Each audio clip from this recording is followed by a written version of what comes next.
Oh, hello. Are we live? I did not realize that. Welcome back Thursday night, baby. We are back live. Actually, tonight is me and Eric. So we're 50% crew. Joe and Todd are away. Today is the start of the Big Ten tournament as Eric is rocking his Michigan shirt there. And Todd is actually with some buddies watching the game tonight. Who knows if they populate? I don't even know what time Indiana plays. They're next. They're coming up right now. Okay, so they got the 9 o'clock game then. Yep, they got the late game. And then Joe is out and about, but Joe should be back next week. So we kind of moved out the talk for New Belgium until next week because personally, some days I'm a lazy SOB and I like when Joe does a rundown on stuff. I didn't feel like doing it around, and Joe does such a good job on the delivery. We'll let him do that. I know he takes great joy in doing all that stuff too. So next week we'll do a rundown on New Belgium, which, as I talked about last week, or actually it was this week, I guess, earlier in the week, they just went through a small bit of job cuts. I mean, they cut like 30 jobs, but they have 700.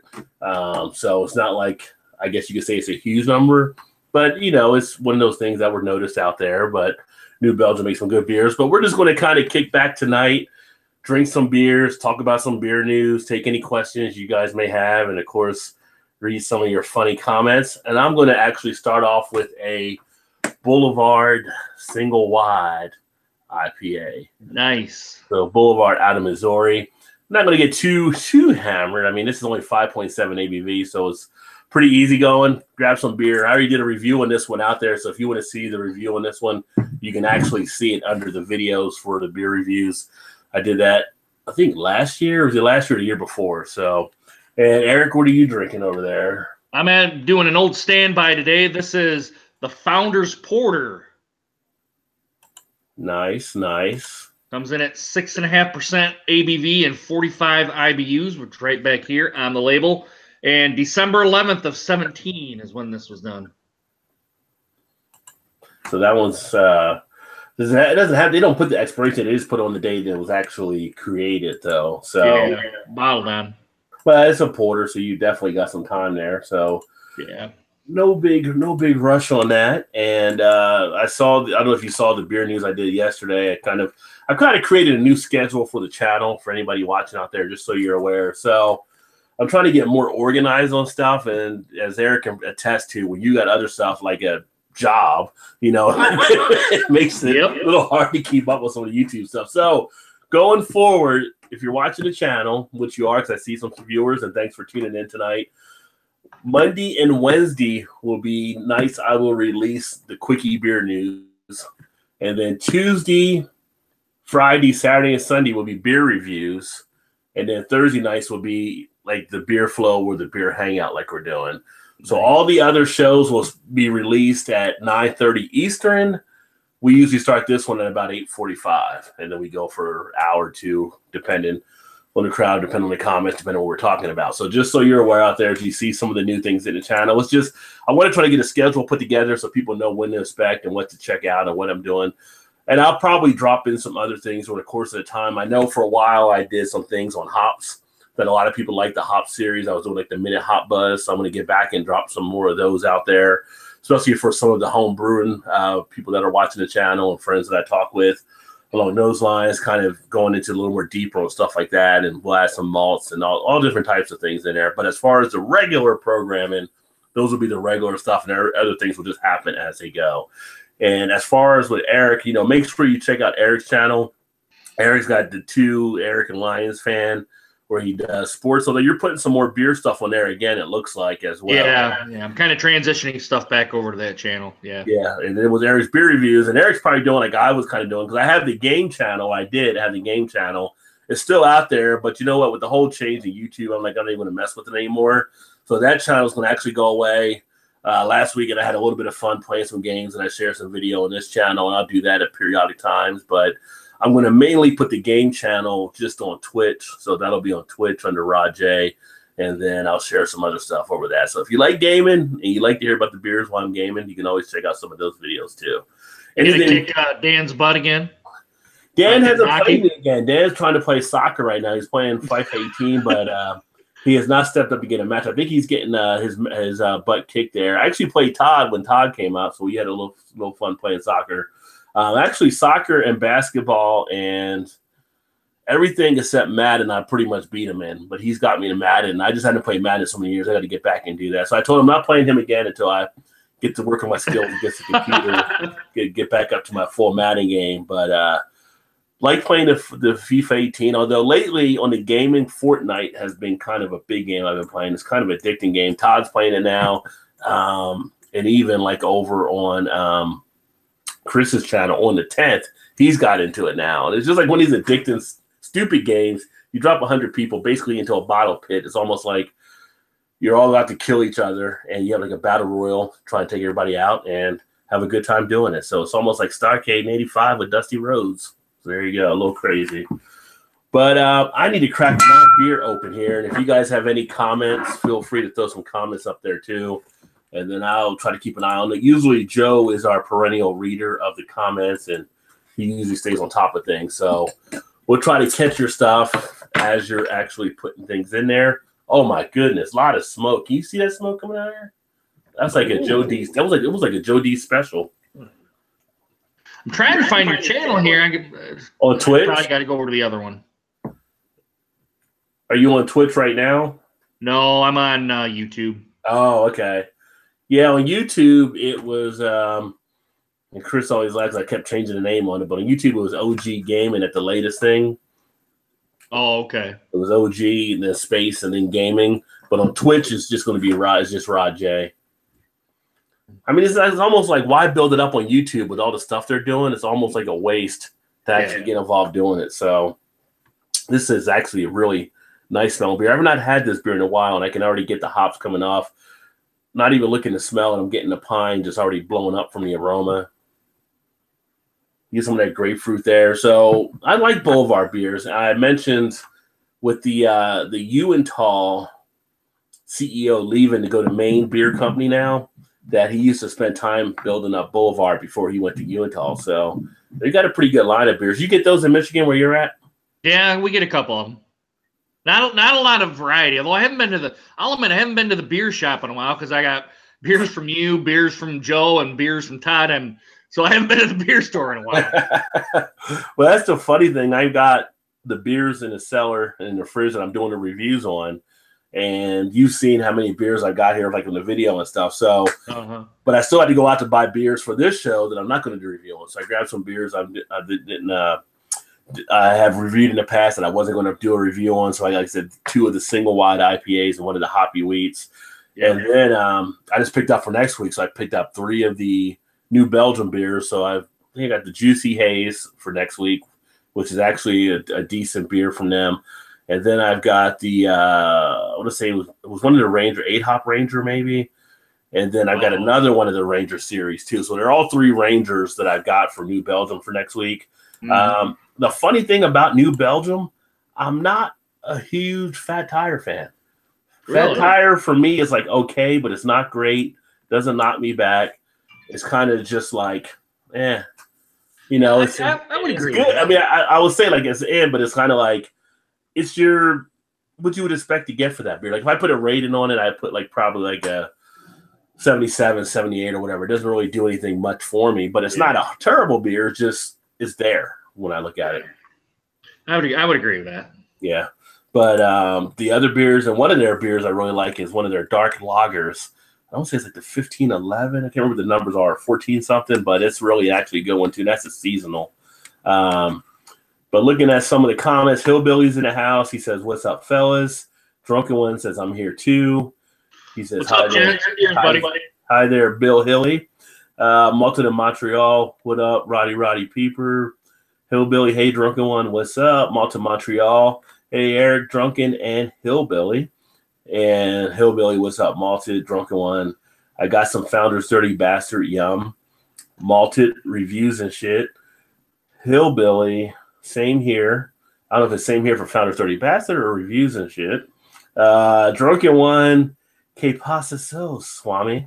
Malton in Montreal, Roz getting organized. Yep. The Hillbilly, yep. Malton in Montreal, Hillbilly, we should hang eventually. Hillbilly does some good wine stuff, so make sure you check out his channel if you're a wine drinker too. Hillbilly does a lot of different types of wines, and he's actually on the list with me for top. I was just going to ask you that. Is he on the list? Remarkably, he's actually below me on the list. I don't know why, like because I don't do the wine, but he was like 35 on the list, I think. Malton in Montreal, Eric, I already subbed to you, so big shout out there for Swami summing on your channel. Yep, I hear you. Hillbilly says definitely would be fun. Hillbilly needs to get up here to Cincinnati first, though. I need to get down there where he's at because he's outside Louisville. So Todd's been trying to get me down there as well. So maybe all of us can get together. You're not far from Louisville, though, are you? No, like an hour and a half. Oh, okay. I'm like 6 hours. Yeah. Depends who's driving and what you're driving. So if winter driving, it might be 8 to 10 or 12. Yeah. Multiple Swami says, yeah, buddy. Back to Hillbilly. Said on it being fun. Hillbilly pineapple beers are big lately. Yeah, there's some out there. I know there was one I had from Sweetwater Going Coastal. I think that was more of a pineapple. I think Maui Brewing might have had something too. But yeah, you definitely see some of those. And you're getting more of those pineapple tastes from some of the hops and some of the IPAs now as well. Swami Malton in Montreal, not into the fruity shit. I'm old school stouts, lagers, and reds. Hillbilly, I've never had one, just saying they're hot right now. Hillbilly says, I like fruit beers if they are heavily hopped. I'm with you on that. I'm not a huge fruit beers. You know, I'm not a shandy fan. Shandies are fruit beers for the most part. But I still can drink a Rattler. Can't figure that out.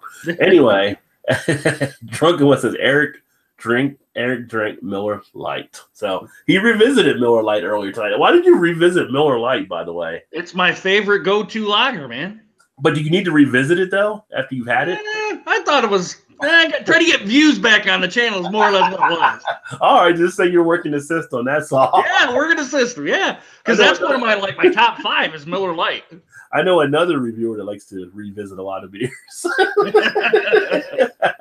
Hey, you look at your analytics and you go with what people want to see. There you go, right? It's like it always comes back to Joe Dirt. I know you like sparklers, but it's not about you. It's about the consumer, right? So anytime I can work into Joe Dirt, I will. Anyway, Eric on the AM, what's up? Hey, thanks for joining. He says, what's up, guys? I went to the Prairie Pirate Paradise release last Saturday, and it was a complete shit show. No crowd management and too many cutters. But did you get good beer is what it comes down to at the end as well. Hopefully you got some good stuff there. Prairie puts out some good beers.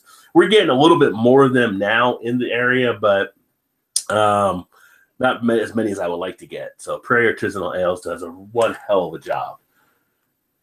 Let's see.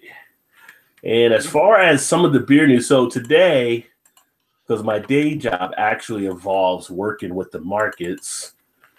Markets were shook up again today. So don't everybody go right in and panic about your 401k. You got time. Unless you're like about to retire, well, then you might be scared a little bit. But if you got time. But part of it went up to Trump gave his talk about putting a tariff on steel and putting a tariff on aluminum. And I bring it up not to switch it to like a political angle on the show, but the thing is, there's going to be a good amount of brewers that can get affected by if he does this tariff because of the aluminum cans, right? So there's a lot of that comes in, and we get a lot of that in because of other countries that actually produce that more so than here. So the concern is that could actually cause you to have to pay more for that craft beer down the line, or if you're getting something made of one of these metals, that's going to drive the price up on things. So it's going to be interesting to watch how that actually goes. There's been people that have come out in the business community, from the brewing community, saying basically that this is not a good thing to try to tariff this type of situation. So we're going to see what happens along those lines. Eric on the AM says, no Pirate Paradise for me. I got shut out. Ooh, that hurts. That hurts. Ouch. And thanks, Malton. He says, all viewers thumb up for my viz. I appreciate that. Great man out there, Malton Swami being a cheerleader out there. Him and Drunken One, I tell you. Malton Swami. Yeah. Hillbilly, gotcha. Eric Gilbert, thumbs down, haha. And Monson in Montreal, lots of lads. Trump's coming after everyone's guns. Yeah, they thought it'd be Obama, but it didn't work out that way. But anyway, away from some of that, and then see some of the other happening beer news taking place right now. Any beers you're excited to try your channel upcoming, Eric, by the way? Well, I got a couple from Todd. I wanted to do the wheat one tonight, but that I kind of going back to exercising again, and I just kind of, after exercising, I just pounded away a whole pizza, so there went my exercise. It's so funny because I just went back to exercising this week as well, and my arms and upper body were hurting more yesterday, or day before yesterday, than yesterday, than I worked out. And today it's not as bad, but probably tomorrow when I go lift again, it probably will. But today I've had pizza like twice, not intentionally. Went to the office today to work, and one of the guys, they went, and he had a half pizza left, so he brought it back to us. So I had that for lunch, saved a few bucks there. And then on the way home, the wife was like, why don't you pick up pizza from one of our places called Jet? So I picked that up on the way home. And then I'm sitting there eating like, man, I've had too much pizza here. And I was trying to actually cut carbs this week too, some, but didn't work out. But I figured I got enough to weight lifting in. I'll hit it again tomorrow. And I'm sure I have doubled my calorie count, more than I burned. And I'm sure of that. On top of it, right? So yeah. But it's not it's not a heavy beer. Yeah, but I got those beers from Todd coming up, and I've got a couple from Ellison, which I'm sure you've pretty much anyone who watches your channel probably watches mine. Got those Ellison beers out of East Lansing to do, and I got some Dark Horse beer. I got Imperial Plead the Fifth and Bourbon Barrel Aged Imperial Plead the Fifth. Oh yeah, coming up. I got the base Plead the Fifth, not the Bourbon Barrel, but that's a good beer. Yeah, I've actually had the regular Plead the Fifth at the brewery. It's pretty good beer. I can only imagine those two being much better. Right. What else do I got? I got a home brew for my buddy I got to do yet. Yeah. And there's a couple of other ones I got to get through there. So I got quite a bit of beer to go through before I head back to the beer store. Well, yeah, I've got enough down there, and I should upload that so people can see it sometime. But I've got that Cellar app, and you can actually upload to the internet and a spreadsheet of all the beers you got. But it's definitely been a work in progress trying to get that stuff cut down. I'm trying to get through all the different pale ales and IPAs I have. It's so much good ones. I mean, you sent me that Boss Tweed, that M40. I was going to ask you, how'd you think of those? The Boss Tweed was definitely a little bit more than the M43 as far as how I rated it, but both were very good. Both were solid. And I've got a couple other ones in there too, and the ones that Todd sent. He's got some from what's the name? One of them is called like I would say it's Offbeat or Off. I can't remember who makes the one, but anyway, one of the local places down there, we started getting up here. He's like, "Oh, you got to have a couple of these so you can check them out." So I've got like my bottom level of the fridge is mostly all IPAs, and I hope to get through them by this weekend or by next Tuesday or Wednesday, and then start getting some more stouts out there and getting some more porters out there that I have. Some of the Belgian beers that I have. I got some lambics I haven't even done yet. I've got two of my partners for Christmas, they actually enrolled me into the Rare Beer Club. So every 3 months, I get bottles of rare beer, or consider what is rare beer, that show up at the house, 2 big bottles, like every 3 months. So I got a couple of that in there, and the next shipment is coming this month. So I still got to get in and tap a lot of that stuff as well. Nice. But yeah, the beer is not short of anything. You know, if things do go bad, I've got enough beer to last for a little bit of time. Not enough for me to brew a batch of new beer, but I got enough to definitely get through. Eric on AM says, I'd imagine brewery would use bottles once again if it becomes a cheaper option. Yeah, I mean, if it becomes a cheaper option, some of them probably will return back to the bottles. But everything has kind of been set up now. When you go to some of the breweries and you're looking at the stuff they're doing and you're talking to them, a lot of them kind of started turning that way to cans because cans were a nice alternative. And really, it stays fresher for a lot of the stuff in cans if they're going to have it where you're keeping the sunlight out and some of the stuff they're making, like the higher ABV type stuff. So the can is actually a little bit more of a preference, I think, for a lot of them. But yeah, if it's cheaper, economics is going to determine that we need to go back and do the bottles in that type of situation. He says, did you say Jet's Pizza? Is that the square pizza? We have some here in Dallas, and I love it. That cheesy bread. Yeah, that's the pizza that is Jet's. It is a square. It's almost like a Sicilian-type pizza. Yeah. And very good. So I don't know if you got Jets up there where you're at. Yeah, we do. Yeah. The problem I have with the Jets here is that we are just outside the delivery area. So you have to actually have to go pick it up. So I picked it up on the way home, or if I called in, I had to go drive and then drive back with it.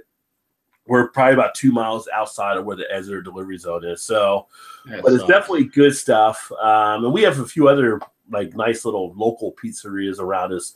One of them was called Nochi's, and it's like a local pizzeria. It's not like the chain thing. They make like good New York style pizza, which, of course, growing up in New Jersey, I was kind of used to eating that growing up. And then we have a couple other spots too. So we don't have to order like Domino's or Papa John's or some of them. We have them near us too. And in a pinch, you might order one of those or anything. But we're fortunate to have some good pizza because, you know, if you drink beer, chances are you like pizza and they make a good match together. You guys have a Little Caesars down there? We do. Not near my house. It's about 20 miles away, like in one of our towns over. We used to have that in college in our at WVU in our food court. We used to have Little Caesars. We had Little Caesars, Taco Bell, and Little Caesars. Forgot what the other one is, but the three important food groups of the four for college kids. You know, we did those three, and then we had in downstairs we had the pub with the beer. So all four groups were covered during my college career. During my college days, there was Bud Ice. Yeah. But I didn't know any better back then either. But that was almost an upgrade because we started out with Milwaukee's Best in college back in the day. You know, so somebody brought Bud Ice to the party. Like, oh, somebody's fancy around here. Either that, or was what else was it? That little where it was in a can like this, and it just said beer right here to beer, and that's all it said. Yeah. Let's see here. I think Spartan brands had that. We just said beer. They had their own. And it just said beer across it. Yeah. Most of Montreal, he had to take off, so I don't know if he left yet or not, but thanks for tuning in for a while there, Swami. Hillbilly, I'm drinking Walking Dead wine, the Blood Red Blend. I didn't know there was a Walking Dead wine. We have to pick that up for Mrs. Yeah. And he gave it later a malted. Eric Gilbert, I'm thinking of ordering a Deus Brut des Flanders, but $20. Yeah, Flanders will cost you some money to get some of them. You can't always base it like on the ABV, but a lot of them aren't higher ABV type things. But the process of making them is so intricate, it costs you money to actually get those and enjoy those. I'm kind of pumped about the ones I got now. I did get the ones I got I forgot what it was I paid for them. But I got like a special deal or something too. But you know, I always end up finding these places with these deals, and I'm looking forward to seeing what it has to offer. And then Drunken One said, take care of Swami. Hillbilly asked, where did I live in Jersey? I grew up actually in Burlington, which is across from Bristol, PA. So we like the Burlington-Bristol Bridge, but it's about 20 minutes outside Philly or so, 20, 25 minutes, just south of Trenton, so in South Jersey. Not too far from the Jersey Shore, not the beach, but the Jersey Shore. About an hour from Atlantic City. If you ever go to Jersey Mike's, and you look at their map, it'll have Point Pleasant where they started at. So from where they started at there, I was about 45, 50 minutes from there, inland towards Pennsylvania and stuff. So if you ever go to look at the map they usually have there, you'll see like some of the different towns around. I think you might see Willingboro. I was like right next to Willingboro on there. So, and then Hillbilly says he lived in Toms River, Summers, and Wildwood. Yes, been down to Wildwood many times. Actually, first go-kart I ever drove was in Wildwood as a kid. We used to go down there and go-kart racing and enjoy the beach and everything along those lines. So it was definitely a fun time. We also go down to Brigantine as well, and my cousin got kicked out one time at Brigantine Castle because he got too scared and he punched one of the vampires. Anyway, he said, don't touch me, and the guy touched him, and then one thing led to another. So,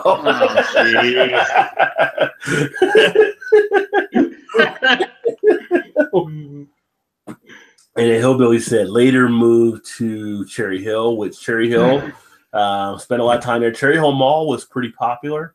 We used to go out to Cherry Hill Mall as a kid. Of course, as a kid growing up through the 80s, by the time you're in high school, we had the arcades and stuff. So we go to Cherry Hill Mall, we grab some Nathan's hot dogs and play some video games. And of course, check out the other girls. So That's what you did at the mall back then. I mean, the 80s was kind of like mall rats. So, and into the 90s too. Yeah, and if you were lucky, you might catch Debbie Gibson doing a song at the mall. So, so that was a time, different time than what it is now. But I mean, when you think about it, we're fortunate when we did grow up compared to what some of these kids are going through now. Yep. I'm glad some of the shit that I did, my parents didn't know about. Yeah, yeah, we were lucky not to have social media and a lot of exactly. We did some things that probably shouldn't have done. But we did them anyway. We did some things back then that probably somehow we walked away from as well. You know, just some of the stuff we did. I mean, riding the way we used to ride bikes and do stuff like riding in cars, and I mean, 3 people in the front seat, and we didn't need seatbelts, and you have a friend sit on the hood and you're riding, not speeding, but you'd be riding through the neighborhood. I mean, we just do stupid stuff. Back in a pickup truck, you know, hitting all the bumps and all that stuff, and sitting in a milk crate on a van and you're sliding all around. You know, we just did all kinds of crazy stuff growing up in that time. Nowadays, pulled over, parents go to jail, all kinds of stuff could happen.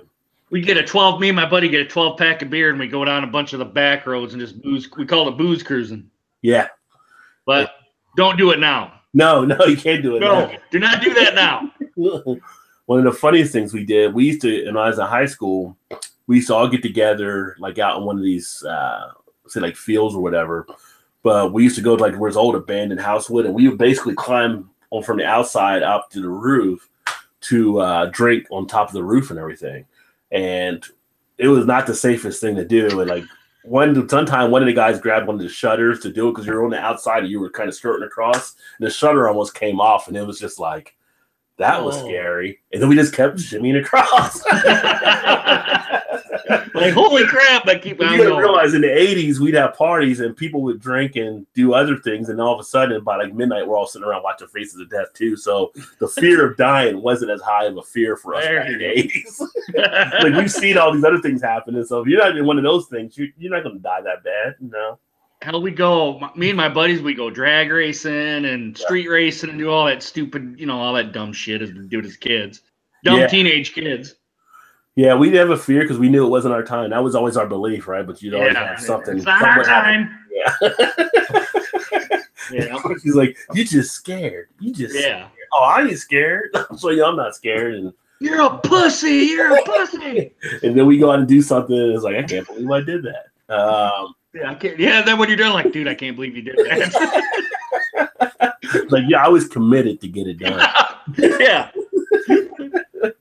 Well, Hillbilly says later fellas going to watch end of Louisville versus Virginia game, but thanks for swinging in. And if you come back, we might still be here in a while. So, yeah, Louisville's got Virginia tonight, and I'm trying to think. I was thinking like outside the Big Ten, what other game taking place? I know UC plays tonight, and that's pretty big up here. I'm in the Cincinnati area, so I think the Bearcats are top 5 still, I believe. Apparently, might be between them and Xavier. You couldn't really tell walking around the city, though. Like, you would think people would be pumped up and you see the gear and all that stuff, but I think people just can't believe it. It's like a little bit more of a shock. Like, people just don't say it out loud. Don't say it out loud. Keep it on DL. Which, being a West Virginia alum and fan, I'm the same way. It's like, as soon as we were hitting number 2, I was like, oh, it's all over now. And then we end up losing and falling back. I like where we're at 20 right now. I'm comfortable around there. Just hang out here, get to the tourney, and just win 6, and you'll be a lot better. I'll admit, I'm surprised Michigan State's still hanging at number 2. I thought they would have maybe taken a little tumble. Yeah. I saw the little interview with Izzo. I guess he wasn't talking too much. He said he's only talking basketball and the whole thing. And Well, well, with all that Larry Nassar stuff going on, I think ESPN's just trying to dig, just dig till they can find something. And yeah, but he's got his player that can't play right now too, right? Bridges, no, he got cleared. Yeah, he did get cleared. Okay, I know there was concern around him as well. Yeah, but I mean, really, like I was listening to Mike Valenti. He's on 97.1 here in Detroit, and he said, trying to dig for D'Antonio and for Izzo is probably not a good thing, but for everyone that tried to hide all the stuff with Larry Nassar, they should more or less burn in hell for it. Well, pretty much, yeah. They all should be pretty much down for that. I mean, all the enablers and didn't, kind of tried to cover it up, and that should happen. That really should happen. There's some things that you happen in your life, you just say, fuck it, I'm done, and you leave. And you disappear, Yeah. and no one else sees you again. That's kind of one of those situations. Just take off, be done with it. But you can't take that. You can't take that lightly anymore. When somebody has something that big, I mean, you gotta investigate it. I kind of wish. I kind of wish that dad would have got to him when he tried to rush him in the courtroom. They didn't charge him. They didn't. The judge said, yeah, the judge says, I don't blame you for doing it. Just don't do it again. Yeah. I mean, I would have liked to see him get a hold. He's like, just give me him 5 minutes in the room. I mean, and it was kind of like, I guess from my understanding of the story, that dad had just found out about it more recently when all this stuff happened. So I guess the girls didn't tell him earlier on when it happened. Because I'm thinking, why wouldn't his dad, try to get to this guy before? But apparently, I was told he had just found out about it really when all these stories started coming out. No, that could have been. I didn't read up on the whole story. Because I know a lot of dads with their daughters, it would have been as soon as they found out, they would have been the ones in jail. Larry wouldn't even had to worry about making it to court. He would have been able to do it. And Eric on AM says, whatever happened to Pat White? Is he doing anything in baseball? I don't think he's playing baseball. I think at one point, after the Dolphins had actually drafted him and he didn't make it there, I thought he was in the CFL playing now.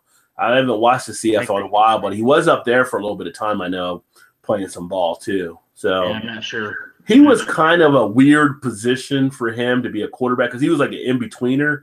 He was too small to really make it on the next level, even though he could get the ball down the field. So, it's just one of those things. Some players are just kind of in that middle type ground. You get someone like, say, a Tommy Frazier back in the day in Nebraska, who was a hell of a college quarterback, but just couldn't get to the pro level. He didn't have the right fold for it at the time.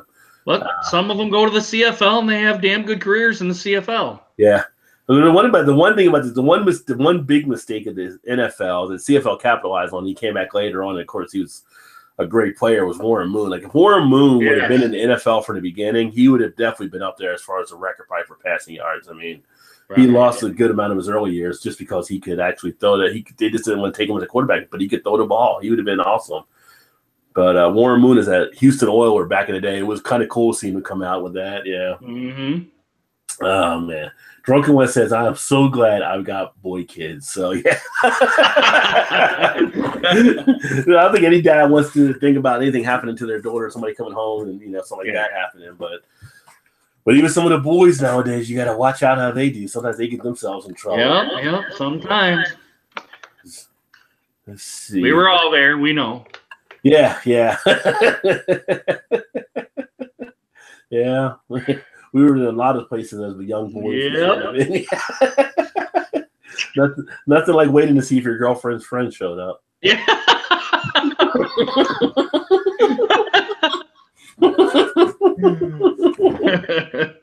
That's pressure right there, I tell you. Yeah, it is. Oh no. Oh no. It's like, is it that time? Maybe. Yes, it is. Woohoo! Yeah, honey, are we gonna do this? Are we gonna? Oh, let me see here. I was looking here for some of the other beer news things. I know one thing here is this weekend is Bachfest here tonight. So, as you guys know, beer festivals. I talk about how many beer festivals we have. Well, we have Bachfest that starts tomorrow. So they have like a whole parade, and it's all Bach beers, which of course are like your stronger type lagers. And they have a parade with goats and everything, and they dress up as monks and all this kind of stuff. And then because goats are like the mascot of Bach beer, and then everybody gets hammered. And these beers are like 10% plus and up, so they get hammered like all weekend at different things. Saturday, I may go to the one thing. If I go, I'll get some footage. But they have people come out to learn more about Bach beers, and it's like free like attendance at where they do these sit-ins with some of the brewers and stuff like that and everything, and they get little courses on Bach. So it's kind of cool on how they actually do everything. To go check out. Let me see here. So Eric says the Flanders is 11.5%. So that's a stronger Flanders than I was imagining. Made like champagne, so it's like kind of like a beer brut style. He's like, going to need 6, LOL. Sleeping in tomorrow, Eric, are we? Might be passed out on wherever he's at. So here's this here, and I'll share this on the screen so you guys can see it. And Hopefully, advertising doesn't kick in. Remember, you could just look at the internet. You wouldn't have to worry about jumping in and stuff nowadays. Like you put something up, or they want you to pay for the site. Hey, join the secret club and blah blah blah. No, thanks. So here's the Bachfest, right? So they do it. They honor a king and a queen at Bachfest.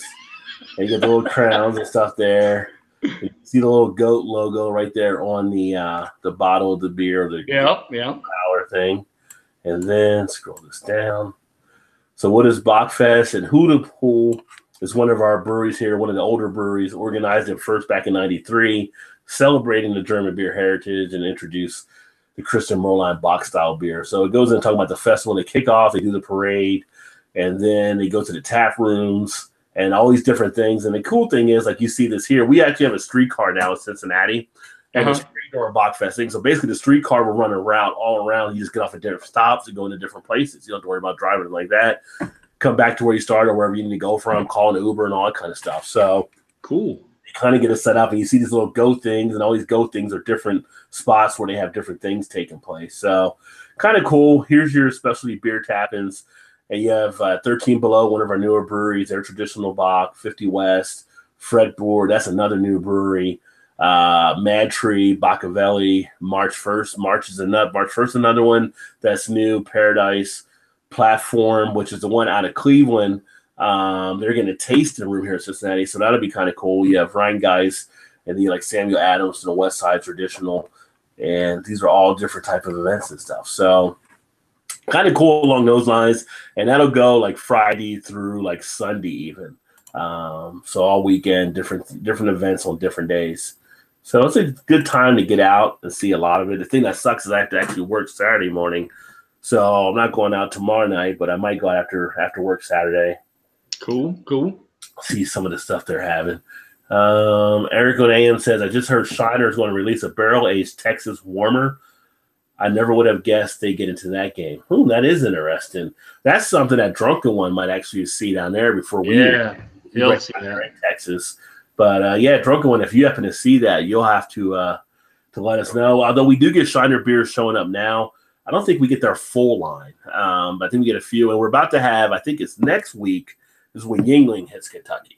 So and they're going to have the Yuengling traditional, the black and tan, I think the Yuengling light, and another one. It's not the whole line yet, but hopefully it opens up down the line. That I didn't care for the Yuengling light when I had it. I never had the light. The lager is okay as a lager. I mean, I would drink, like if I go to a bar and it's like Yuengling, Budweiser, Coors, Miller. I'm going to choose Yuengling. And I would even probably choose Yuengling over, like I said, like I'm not as blown away by Fat Tire, but I could choose Yuengling over that even. But the black and tan is one I actually do enjoy more out of the offers I've had. And I do want to check out the, I guess the Lord Chesterfield, I believe, that people say that's actually. That one was funky when I had it, though. I mean, I might have had some old stuff, too. Okay. Yeah, depending on if it's been sitting around and where you get it from and stuff. I was funny when I was going through here. I was like looking at the dates and everything. Mm-hmm. It's funny. Some of the stores I go to, and they're like, asking if you need any help. Like, no, I'm just checking your dates, making sure I don't get an old beer because you're not doing it. I'm just checking your dates to make sure you're rotating stuff. Yeah, like you should be doing. Right. That especially with some of the prices of craft beer going up. You don't want to pay for no thing and find out the old beer. Wow. Drunken One says, I'm finding tonight that I like Stone IPA better than the Dogfish Head 60 Minute. Well, it could be a more liking to his palate on that as well. They're both good beers. Yeah. I mean, it doesn't have to be an either or proposition. We can all get along. Personally, I like Keystone Light. A little dig right there. What did you think about when you saw that lawsuit?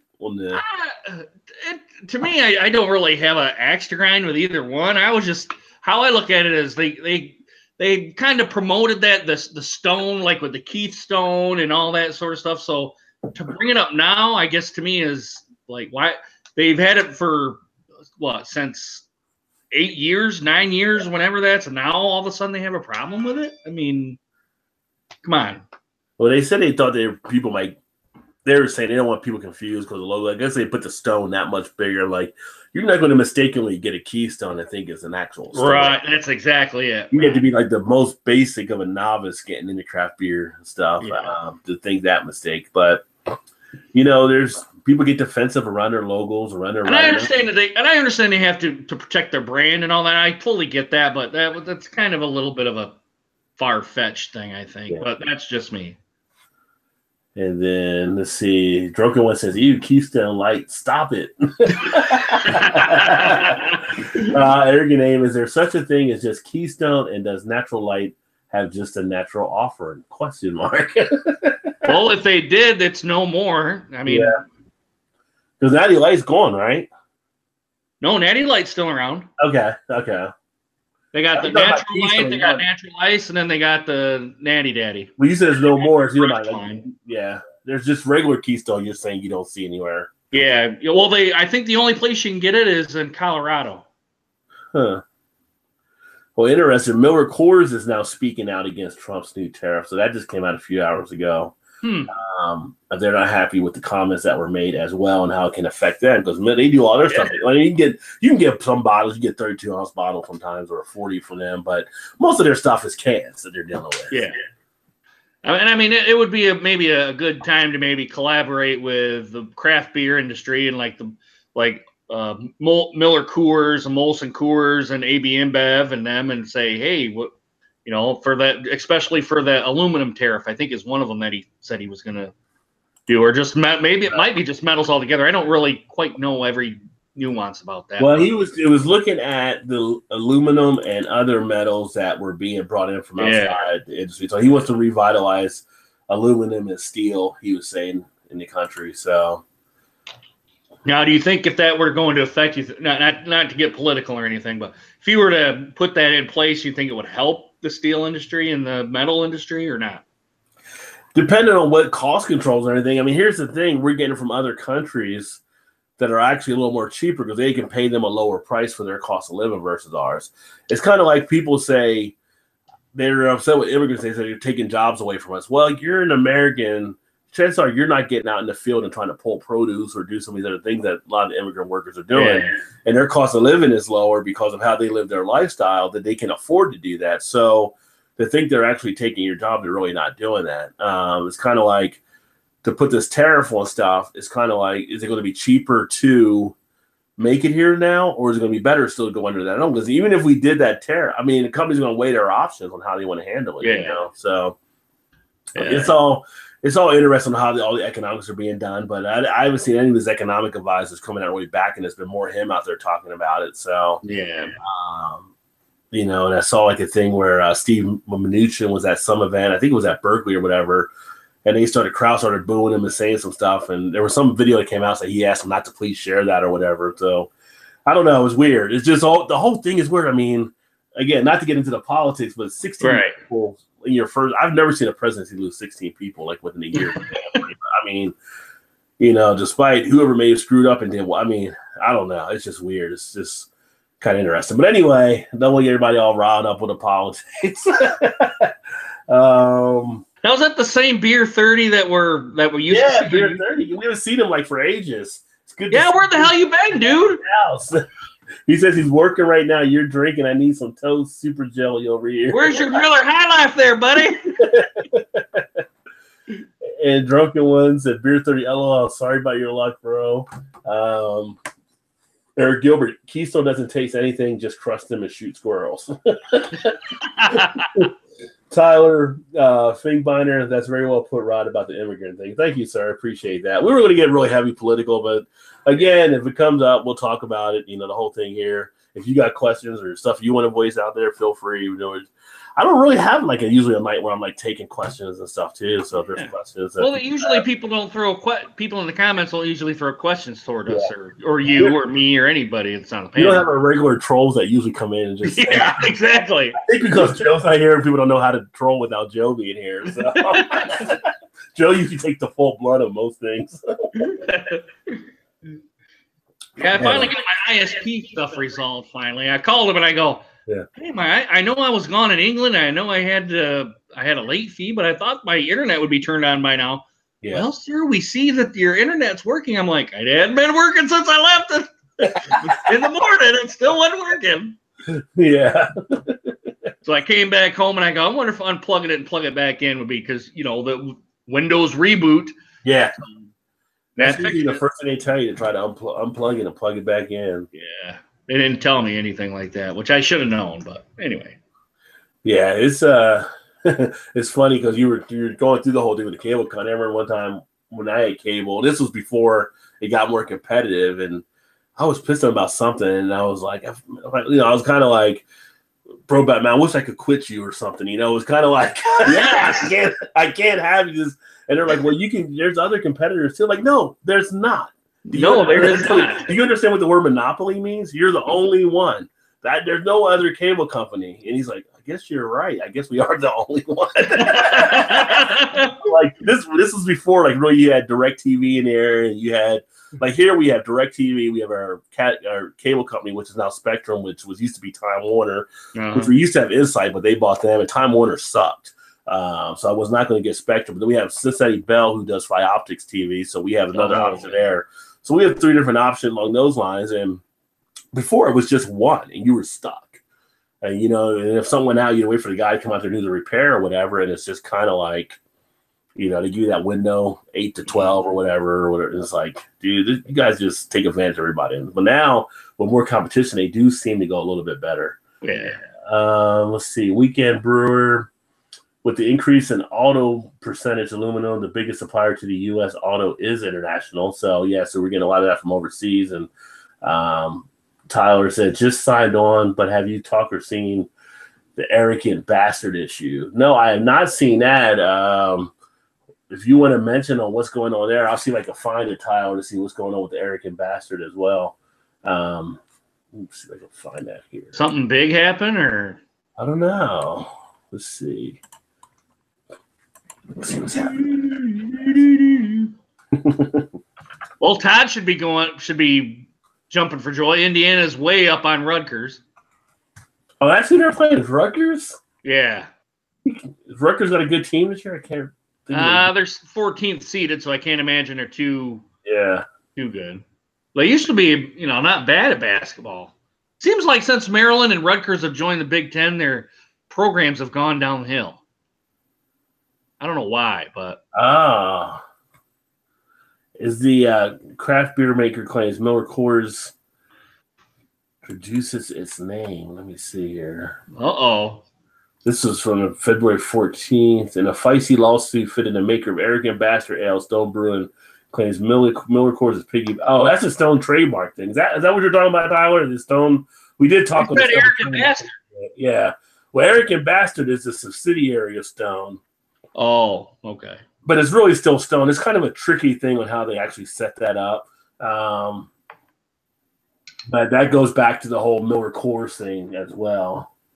It says on Twitter they tweeted some controversial sexual stuff, and everybody got worked up over it. The account Don't Drink Beer on Instagram screenshotted the original tweet. No, I didn't see. Okay, so this is something different then. No. I wonder what's going on there with the sexual stuff there. I mean, I know Jay Terrio got condoms sent to him from Rogue before, but need some sexual healing. I don't know. Rogue, if you want to send me condoms, I won't use them. But that was kind of a weird thing to get. I don't think I've ever had a Rogue beer. Now that I think about it, never ever had one. Never a Rogue. Any of the Rogue ales. None of them. No, not one. Get them there? Yeah, I get them there. They're all over the place. I just haven't picked them up. Yeah. Paul said, just heard sexual stuff. Count me in.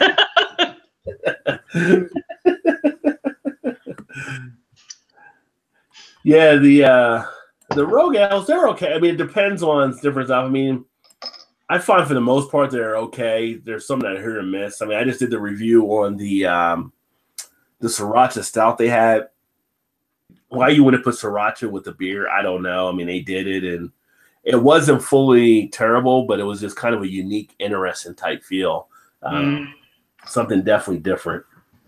Yeah, I agree, Tyler. It's something interesting to look into for sure. Try to see if I can find some more details there. Yeah. Oh, it says this report here, the best craft beer bar in every state. I wonder which one is ours, and that'd be interesting to know.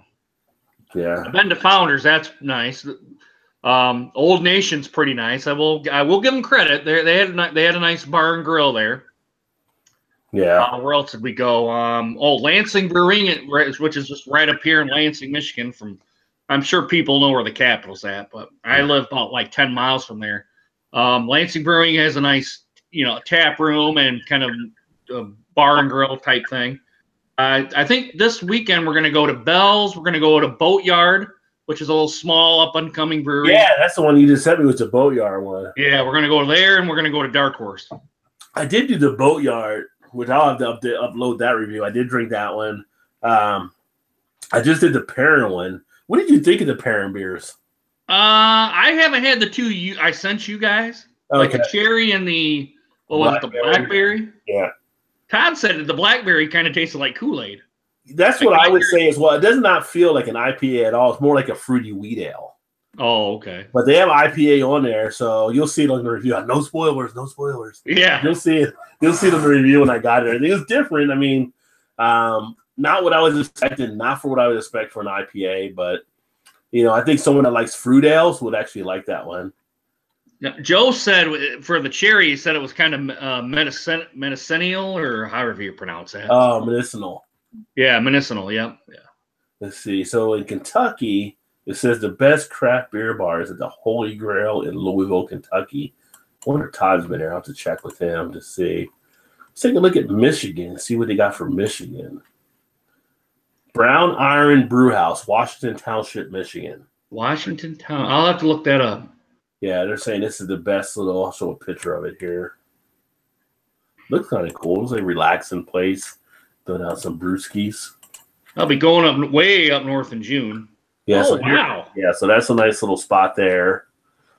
And that's actually wow. I like the nice umbrellas and the lights going across. They say down here, get customers to fall in love with the craft beer as much as they do, and they love craft beers. Why Brown Iron Brewhouse continues to score high with readers in search of the great American beer bar. Wow, that's nice. So that's a nice looking one there. Let's see who else. We got Drunken One, so let's check out Texas. Tell Drunken One where he should be going to. Canyon, Texas, Drunken One, Imperial Tap Room. So apparently this is the place to hit in your state. Now he's over by Houston though, right? Yeah, he's like in the Austin area. So Austin, okay. Bottles and cans, 100 plus, draft 22 on tap. So that's the place that's mentioned there. Anybody else out there want to have their state checked, just let us know and I'll pull this up for you. I'll go to Ohio too. Let me see. Hey, Paul, blow me. Oh, he's at work. Yeah. Yeah. Let's see. Yeah, Tyler, I can't remember. Are you in Michigan as well? Because you might not be that far from Eric then. I don't know. Is Tyler from Michigan? Yeah, I think Tyler's in Michigan, but he might be up northern Michigan. Oh. But you're northeastern or northwestern, right? Lansing, is that northwest? No, Lansing is kind of right at southern. What is it? Central Lower Michigan. Yeah. Eric on AM says I had to look up where Canyon, Texas is, and I've lived here 36 years. Tyler's in Bay City. Ah, all right. You must know about Tri-City Brewing then. Let's see, but he visits his girlfriend at MSU almost every weekend. You guys should get together, grab some beers. You're right there. Little girlfriend? Ooh. Yeah. Yeah, you should get together. Check out Eric's channel, Tyler. You guys, he's right there in East Lansing. So yeah. There's some on this channel which I'm posting on here every once in a while, but the one you guys want to go to is probably Eric Lyons fan. That's the main channel. He says they go to Lansing, Bruin, Ellison, Old Nation all the time. Yeah, I do like Ellison a hell of a lot. Yeah. That's one of my favorite brewery. And I don't get there that often. That's the problem. No. But in Ohio, it's this place, Brewfontaine, which is in Bellefontaine, Ohio, and I believe that's up north. I want to say towards the direction of Cleveland, but I'd have to look that up. Or by Toledo? Maybe somewhere up there, yeah. Kind of a neat looking. Which is, might as well just give it to us in Michigan, so. Might as well, right? Interesting. But yeah. He says, haha, yeah, I hit up Tri-City every once in a while too. Yeah, I figured he'd know where Tri-City Brewing is. I've only had the Giant Slayer, I think. I didn't think too highly of that. Well, it's been a couple of years since I've had that. He says, I'm a subscriber and try to stay up to that date on the reviews. I do reviews too, if you didn't know. Yeah, so we know. Yeah, Tyler. We know. Yeah, so, in the chat, I'll give you guys some shout outs here. Make sure you check out Tyler's channel. All you guys are there. If you go to the right, you'll see 3 dots, and you can click on it, and it'll allow you to go to their channel. So you can check out Tyler's channel. He does some beer reviews there as well. You can check out PA Brew News. He does some beer reviews. But he sucks. Don't go to his channel. You might see somebody like chained up or something once in a while, or screaming for help. But just ignore it and watch the beer review. And then let's see here. Drunken One, obviously. Drunken One does not as much beer reviews, but talks about beer, brews beers. Yeah, takes a walk, and he's doing his workout now too. He does a little walk with his pedometer and stuff, so he's out there. He's on the way up on his channel. I think he's at what 1.3 million, 1.3 thousand. Yeah, 1.3 thousand, 1.3K. And he has a lot of variety in his stuff on different things, so definitely check him out too. Bobby Shane said someone tweeted the Black China sex tape, so I guess that's what it was that was tweeted out for that. Arrogant bastard thing. So interesting. And if you don't know who Black China is, she is a porn star. So some of you may have seen her, not known her by name. I'm just saying. Already. But I know in Hillbilly Wine, make sure you check him out. If you're a big wine drinker, he does a lot of stuff with wine. So check him out. And if you guys are doing other stuff on your channels, let us know. We had Malton in Montreal earlier. He actually does whiskeys and he does beers, and I've been on his show a couple times to talk some beer stuff. So he's also good to check out, and he has a wide range of different things that he does too. Let's see here. Paul says, "What is this porn of which you speak?" Because Paul, you wouldn't know porn, would you, Paul? Would you? I think Paul would. Paul definitely would. I'm not saying Paul fits the profile, but he fits the profile. Let's see here. Well, I'm going to go grab another beer if you want to hold it down for a second. I will try my best. If you want, I can put some background music on for you if you like. Intermission. Put the intermission music on. Wait, did you? I thought you need a Jesus, Eric. Come on, you only had one beer. You need to have a beer fridge right behind you. I do. I was thinking about getting a beer fridge before, then I ended up getting one. I got a chair for my office, which is a massage chair, which is nice. And then the other thing I got with it was something else I got with it, but I think it was beer related. I can't remember what it is now. Oh well, somewhere around the house here. But we get like these award points that you can get at work, and you can use them in basically a store to buy stuff. So, like, I bought stuff on there before. Like one of the guys I work with, he saved up enough. Like he bought his PlayStation 3 and PlayStation 4 off of it. Didn't cost him anything, but just extra work at work, right? So, So it was kind of cool. It was kind of a nice little benefit. Thank you, Eric on AM. He says this is the second stream of mine that he's watched and really enjoying. How often do you stream? The stream will take place, and we hit a little bit earlier, but Thursday nights, 8:45 usually until we end up stopping here. But usually we do the stream that night. There's some offbeat nights that may pop up, but that's going to be the main night. And then during the other course of the week, it'll be actual beer reviews or beer news type stuff, and unless anything else impromptu pops up. But I will be right back. I'm going to leave Eric here with you guys so he can take any of the questions you have. And let's see here. And Paul, if you do anything sexually, it's getting skipped. All right. Yeah, Paul. Yeah. Yeah, Paul. I'll leave you with a little Now, wait a minute. Before you leave, is it going to get striked again? No, this won't. I'll be back quick enough. I was gonna do a little 50-cent candy shop for the intermission. All right. So what's up, everybody? Goodness, I'm not very good at this. Rod is much better at this than I am. I'm kind of looking at the comments right now, and I'm not seeing really anything. Well, I'm seeing Paul perform.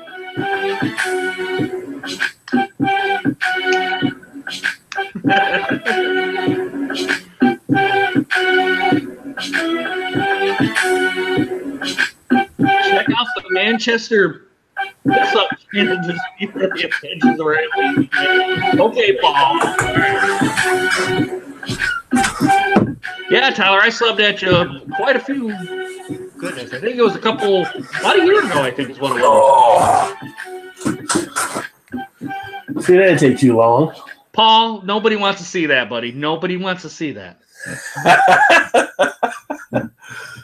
Oh, Paul. Paul is the crazy one. Exactly. Let me see here. Oh, that's funny. You see Tyler? Did you respond to Tyler's comment already? Yeah. Beer of the year 2018, Uprights Pathways is a complex farmhouse ale. For just $6 a pint. Is that what you just saw there online? Yeah, just was like 4 hours ago. Huh. They're claiming, it's a Willamette week, wherever it must be some paper somewhere. Well, Willamette's the name of a hop too.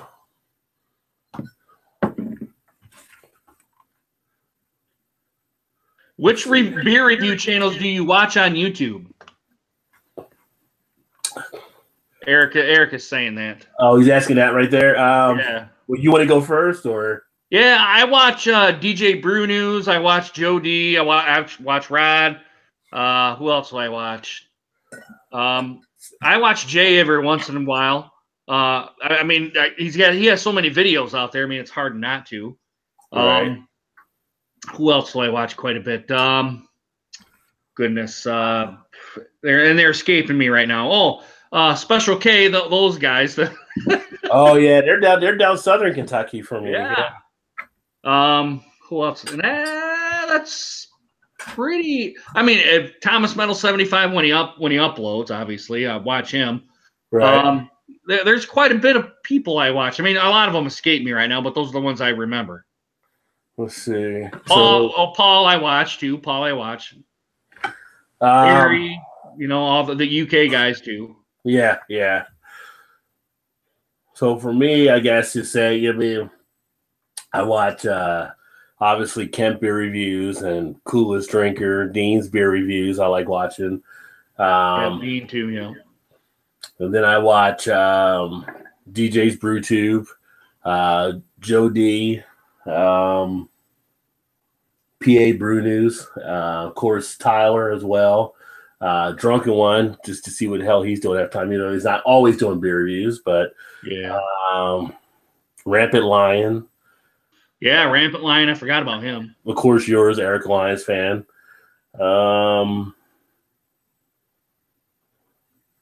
Trying to think of the ones that really grab me. Christian Brewbear, I'll watch once in a while because I like watching his stuff. He has good humor on his. You watch Greg at all? Not really. I never really watch Greg's as much. I watch occasionally a Nick, like Maxwell Star. I'll watch his. Lee doesn't really do beer reviews anymore, so I can't say Lee. I mean, I watch Lee's videos when he does other stuff. Lee Russell.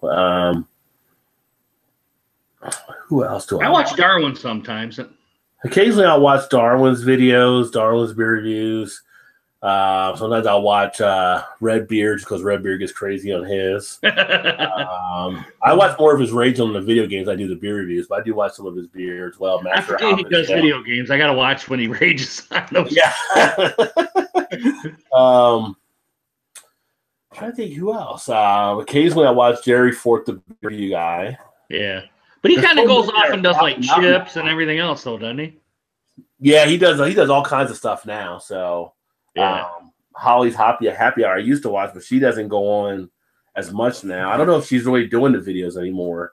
In all honesty, I don't think she's been updated. I know she's doing some other stuff in real life as far as working, so she may have switched out from. Is Tanya still doing them? I watch Tanya Mikowski. Yeah, I watch her videos. She's actually done some pretty good stuff on hers. I like catching her views on a lot of things. Clemens Homebrew, Kevin does a great job there as well. One of the new ones I started watching was like 21090 Brewing. They do some interesting stuff. Oh. I do watch the Beer Whisperer because I get a kick out of Tom doing his stuff as well. Occasionally, All Things Beer 510. I watch some of his stuff as well. Mm-hmm. Average Joe. Oh, Average Joe doesn't have a channel. Oh, no, not Average Joe. Oh, yeah, he doesn't. Oh. I haven't watched it in a while, but I used to watch like Beer Hiller. I like watching his stuff. He's actually down in New Zealand, Australia. He does some good stuff there. Beer Snobs United is another one that's kind of doing one out there. I'll watch some of their stuff. What about what is it, Beer King Porn Star? I do once in a while, but it's just his stuff is just kind of crazy to watch. You know, it's just like he does. I don't even know he's doing reviews really. He just does the camera, kind of talks about them and then says, "Oh, I'm drinking this beer," or whatever. So, but he puts his little Beer King sticker on there. Then we have like Chris that does on the 10th as well. I used to watch Beer Review Crew, but I haven't watched them as much lately, just because of time and trying to get everybody in. Brew Review, I like watching some of his stuff. He usually covers a lot of different things. I haven't watched Boondocks, but I heard he's not on the thing anymore. I heard he got kicked off or something on YouTube. Occasionally I watch Dan on Booze Reviews. Yeah. So stuff he does there. Who else is there? Everybody I'm missing? Tyler might know these two when he does it. Brad Allison and Mostly Michigan Beer Review. Yeah. And then there's John H. Pierre, who I watch occasionally here and there as well on some of his stuff. Alabama Beer Reviews with Marvin. I'll watch that occasionally too. He'll throw some stuff up there. And then there's Tim's Beer. I watch some of Tim as well. Oh, yeah. Jaco Beer. He's another UK guy. I mean, the beer community is so huge. You try to get all these different ones in, and it's just like tough to get everybody. And I always tell people, I'm trying to catch up on your videos, and everybody, oh, it's fine, blah, blah, blah. There's just so much stuff that's happening out there. So, Eric, I think Beer Geek Nation's still doing it, although I don't think he's doing it as much anymore. No, I don't think he's done. I mean, ever since he made that kind of lonely at the top comment, it kind of was like a little bit of a backlash towards his way, I believe. I don't think it was truly lonely at the top. I think there was a couple more guys that were had way more subs and way more views than him. Yeah. And the funny thing, like watching as I go through, I always try to stay focused on making all the beer stuff and the videos and having a good time. Is that you got to kind of stay on. Like I see some people go on waves, they'll go and then they'll stop. They don't think they're getting enough views and stuff like that and everything. But if you quit early, you never have a chance to actually make it if you want to do that. And you shouldn't make it like people get on here and thinking they can do it and kind of, trying to make it rich like PewDiePie or something like that. Everything is like, it's a tough community to do that in because one, there are a lot of people that are doing these beer videos now. And two, it's not a huge amount of the population that are checking them out. So you got to basically, just like if you're a brewer, you got to have a love for that to do it. So, well, it's in any genre too. I mean, it could be like with this, it could be, what is it, video games, it could be gardening, it could be automotive. I mean, anything. It's a cutthroat business. Yeah. So, and you got to market yourself properly too, which I don't. That's why I got less than 1,000 subscribers. I do not market myself at all. Well, I'm only at just over. I'm not even at 430 yet. I don't think so. Yeah. But you do different things. You create different ways. You try to, just stay true to your style. That's all I try to do and have fun with it and everything. And if growth comes, and not rich or to fame or anything. Yeah. which is kind of weird. I had this website send me an email about monetizing my videos with them. And so I figured, what the hell would I? So I just went ahead and signed up to do it to see what happens. But it's called like Top Buzz. Mm-hmm. And I don't know if you got an email or saw anything on it, but they essentially grab videos and they put it onto their app. And it's all like YouTube videos. And then people kind of like and comment. I don't know if they'll do anything or not, but they said you can see how it goes. And if it doesn't generate really anything, you can always, I guess, unsubscribe or stop or whatever, however that goes. Yeah. You got a commitment you got to do, or? No, it's just like they offer to do it, and they'll basically put your stuff up there. So as I post things on my blog, and if you haven't been to the blog out there watching, RajBeerVentures.com, check out the blog because that'll have the videos, but it has other stuff I'll include on there as well from different beer things. And then my Twitter feed and my YouTube feed. So as I'm posting stuff, it syncs in. And they actually have a running list of stuff that basically are people that are around the YouTube world or whatever. And it basically, if people see it, they like it, and they do it, but they're growing the app out. So I don't know if it'll amount to be anything, but it was just kind of interesting. So I mean, why not? YouTube's not going to pay me anything, so why not? Have you seen any positive, and I know I asked you this in our interaction offline and all that, do you see any real, I don't, not big benefit, but do you see any general benefit from putting your stuff on Twitter, Facebook, out on your page and going through that app and all that? I see. I mean, it depends on what you're looking to get out of it and market it to. I've definitely got higher exposure from it. So for me, my background being in journalism and advertising, kind of knowing that marketing type direction, that kind of helps for when I customize, put stuff out there. But yeah, I see stuff on my blog that gets noticed. My blog gets a lot of hits, and then it gets picked up on other stuff. And then Twitter, I think I've got like 2,500 followers almost out there, and Instagram has picked up stuff, and all these different things all tie together. It's all about brand exposure, but it's about maximizing it. And you have to maximize it to each site you're actually dealing with. Like, you can't write a feed for Facebook and then try to serve that same feed on Twitter. It's different marketplaces for it. Yeah. So, I do stuff on Instagram, and I don't do Instagram enough. I need to do that more because I do get a good exposure out of that. Mm-hmm. But I'll do something on Twitter, and I'll do something from the blog that I'll feed out to it, and it sends everybody to the blog, and I can track the analytics through it and see how many hits I'm getting on pieces and people are seeing stuff. And I'll do stuff with YouTube and all these other different things. And you're just testing the different avenues. But what you'll end up finding out at the end of a period, after a year, you say, okay, I'm more of a hit on YouTube, Instagram, and Facebook and Twitter than anywhere else. So now I'm just going to focus on these 4 avenues. So it gives you direction on what may work best for you. Some people do very well, like off of Twitter and getting people to follow them, because not just getting there and getting followers, but people actually following and retweeting is what you have to get them to do. Yeah. And like Google Plus, I get some stuff off of Google Plus that I don't get in other areas. So it's all an experiment, and it's all how to see how people actually respond to what you're doing. So to make it work for you, you got to have a game plan now on what you actually want to do. Yeah.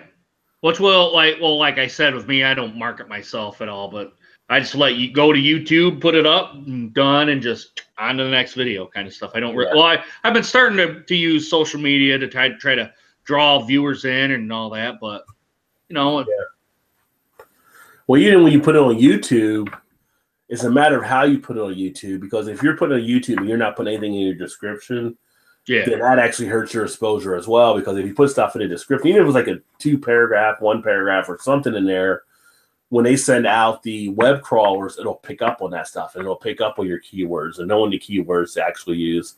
And even when you write your title, if you write it in a way that hits a lot of the keywords, then that's going to get seen a lot quicker. If you just put in there, Miller Lite, and you just put that, you're going to get hits because it's Miller Lite. Yeah. But if you put like, why should you drink Miller Lite, like as a question, it's going to see it differently, and the computer is going to roll it out differently, and then people are going to kind of come to that a little bit more by adding that why you should do it becomes like a how-to type thing as well.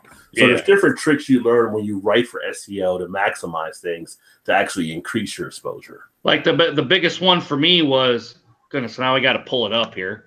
But I think the biggest one for me was, and I'm going to check the analytics on the website, but I think it was the Coors Light versus Keystone Light. That was my biggest one.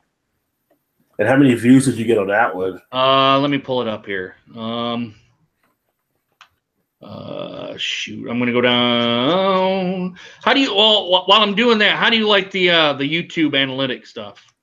I like it. I like to look in and see the numbers and seeing how things actually stack up and kind of get an idea. I mean, I want to do what everybody likes to enjoy, and I appreciate everybody that comes in, like right now, watching to hang out and enjoy. And like I said, if there's questions or stuff you guys have, or whatever your thoughts are, feel free to share them too. But by doing that, it teaches you about your channel. Like I could basically, if time doesn't always permit how you would want to do things if you could do things, but I know that a lot of people like the live streams and they like the enjoyment of it. And I see more people doing that more than anything else, but I want to get the other stuff in there too.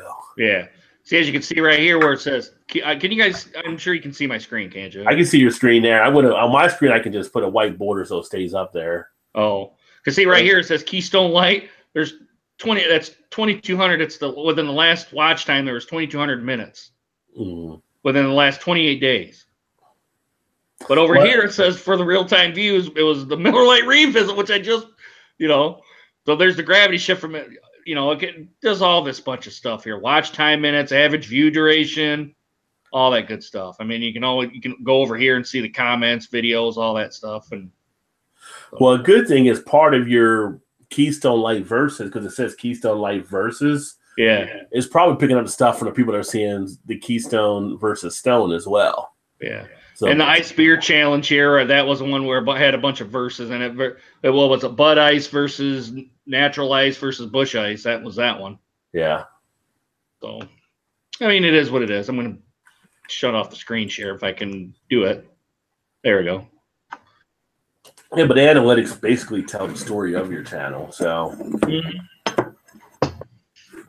I think if I pull up mine. Chris says this is Rod and Eric's entrepreneurial hour. Not as good, not as good at entrepreneurial hour as one of the Canadian YouTubers, but we're trying. Oh yeah. Those boys can grind it out. There's a certain Canadian YouTuber who makes his career off of being an entrepreneur and training people. Well, it doesn't make his career off of his other job, I think, but it's funny. Let me see here. Well, I was going to say the biggest one that I've got as far as you went down to video. Yeah, no, analytics is where I was at. You were analytics, and then you went to. I was in the YouTube Studio Analytics is where I was at. Okay, YouTube Studio Beta. Yeah. Okay. But I'm sure you can get the analytics on the Classic too. I should tell you the same thing. Yeah, I'm looking at it from the because I'm on Internet Explorer, so I was looking at the Classic thing. But let's see here. I know my biggest video, the most watched video, actually was the one I did about the beer blizzard. Oh, okay. So it wasn't even like a review or a stream, but let me see here. Where is it? Video. What's going on, Todd? I see you in the comments.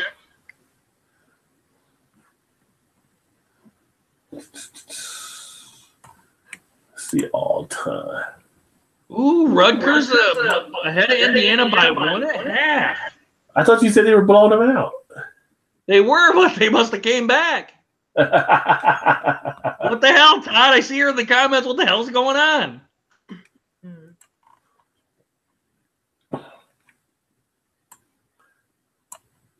Let's see here. You having some trouble, or? It's trying to take a while, so. Oh. Freaking computer. Let me see here. Screen share. So here's like my analytics.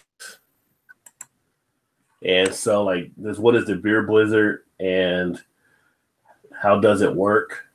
Oh, that's 10,308 views. Wow. The watch time 18,852.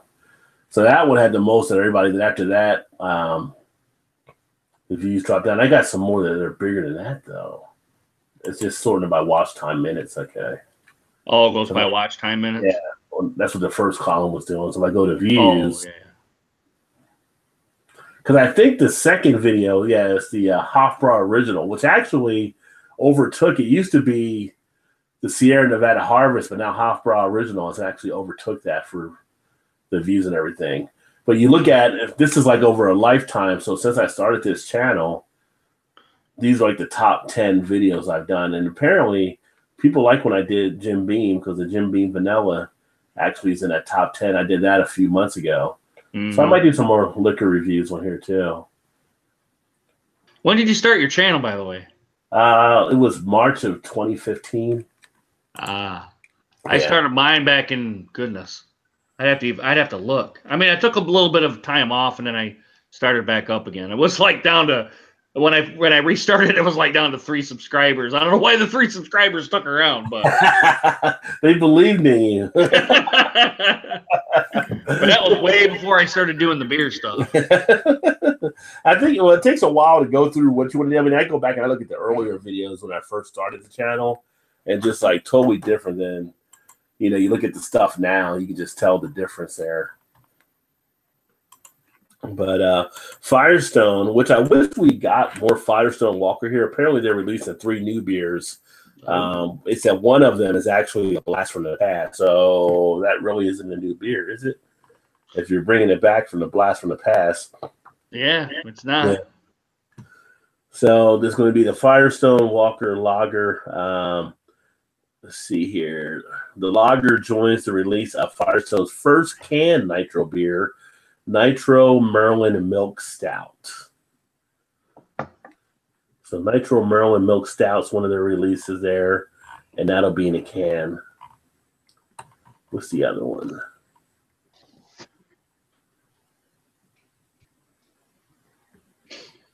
I missed one of them. It said 3. Man, where's Joe to kind of pick up the wall? Yeah.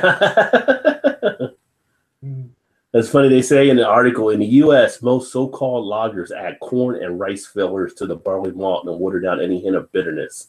But Firestone is aiming to find converse with its more traditional Munich Hellas style version. Mm-hmm. There's a little bit of a jab to the macro brewers. Are you letting that the CBS age a little bit? Yeah, I got it. I was going to have it a couple weekends ago because I was going to do the review on it and then join the Canadian reviewers because they were doing CBS on their channel, on Maxwell Star's channel. And then I ended up not being here to be able to do it, so I haven't taken it out to start drinking it yet. I want to get it in it, but that'll be after the Pales. That's like the first thing I'll probably go. Actually, next Friday's my birthday, so it might be a birthday beer when I do it next Friday. Nice. I thought it tasted like a lot like KBS.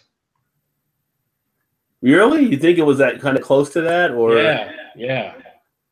See, KBS it had a little bit of difference to it. Don't get me wrong, but right. I'm like, man, this tastes a lot like KBS. Yeah, KBS was it wasn't as much of the hype that people had made about it, so it didn't live up to it for me for that part as much. Good beer, not a great beer in my opinion, but I wonder if there's a lot of beers out there that the new stuff that people are going to go to rush and try, and maybe some of the other stuff is kind of, I don't want to say being left behind, but I don't know how else to say it though either. Yeah. There's so many good beers out there that some of the beers that you necessarily couldn't find before are now becoming easier to find because people are trying to rush out to try the next new thing. Yeah, that could be true as well. Yeah. That's why you see still a lot of CBS. I see a lot of Goose Island out in New York. People are like, hell, there's like cases left out here. Yeah, I saw those photos too, because I think that was in one of the craft beer lovers group or one of the groups online. And yeah, I mean, it's something, and that's the thing, right? So Goose Island is bought by AB InBev or a higher percentage of their money's taken over.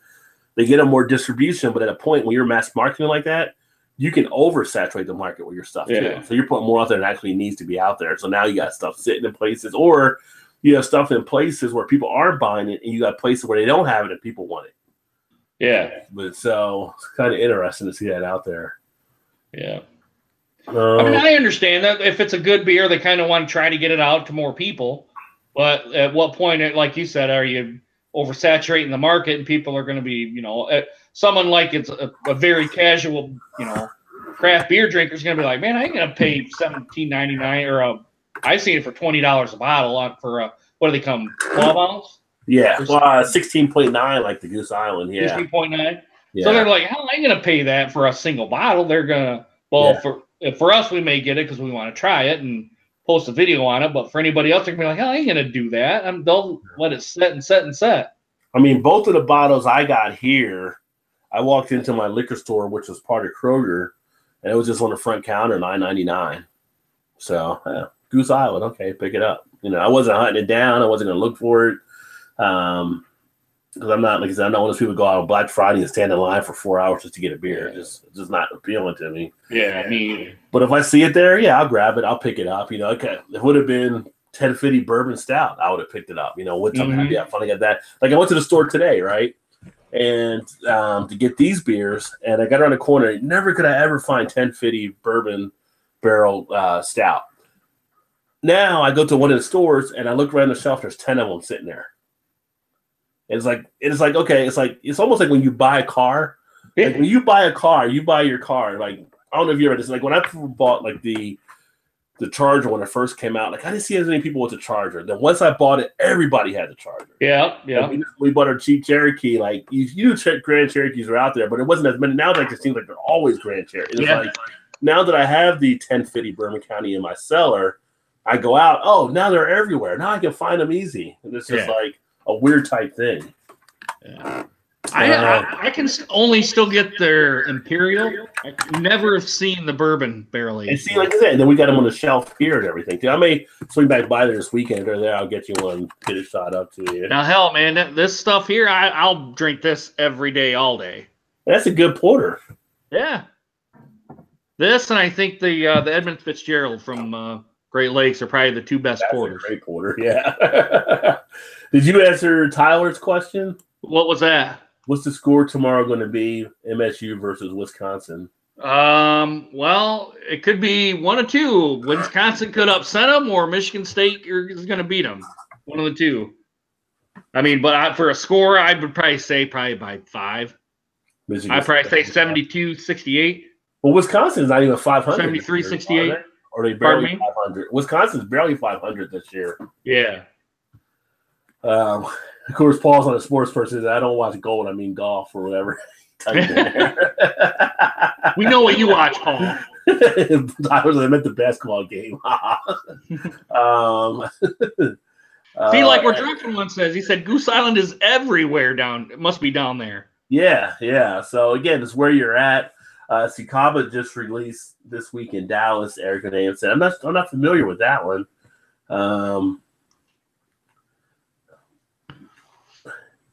Drunken said up here. He had it only once and he was toasted when he had it. I think that was the Sikaba he's talking about. Yeah, Drunken went up here. As soon as it's here, it's pretty much gone. I mean, you gotta almost be in line to get it up here. At least in Michigan, you do. I don't know about anywhere else, but it just goes so fast. Yeah, and Chris says hi, Jamie. Is Jamie here? I see Basement Peer Reviews. Says I bought every 1050 P8 that was on the shelf. Paul, you probably did. You probably just said, how many are there? I'll take them all. That's how Paul plays. He doesn't mess around. Firestone Walker's Cup. Yeah, see, we don't get enough Firestone Walker. I didn't know what that was there. Barrel-aged barley wine. I would like to enjoy that. That would be something to definitely check out. I'm not a big barley wine drinker. Maybe it's just because I haven't had enough to appreciate the style, maybe. Have you had Bigfoot for Sierra Nevada? Yeah, but it's been a while ago. Do you remember if you liked it as much, or I didn't care for it? There you go. But that was only my second one. Yeah, but sometimes it's just your palate development. Like some people I know that didn't like it, now they drink them more. Like before with IPAs, I could have pushed every IPA away, but now I'm starting to appreciate the style, and I like the maltier ones still, but I like the bitterness of them. See, you like the Lake Erie Monster and stuff too, because Lake Erie Monster, and I actually like the All Day IPA too from Founders. Although because Founders is around here, so. An All Day IPA, you could drink that with these, no problem at all. Mm-hmm. But I can only have a couple of them. I can't pound down 6 of them. Really? 2 or 3 of them. I'm like, dude, I got to go to something else. Oh, because they tire you out on them and everything. Yeah. Okay. TQ says, not a barley wine fan, Eric? Question mark, question mark, question No, mark. I am not. Well, it's only because now I've got 2 barley wines down in the cellar, which I never said I was going to cellar beers, but what am I doing now? Cellaring beer. Yeah.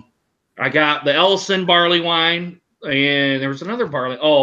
The Great Divide barley wine I have down there.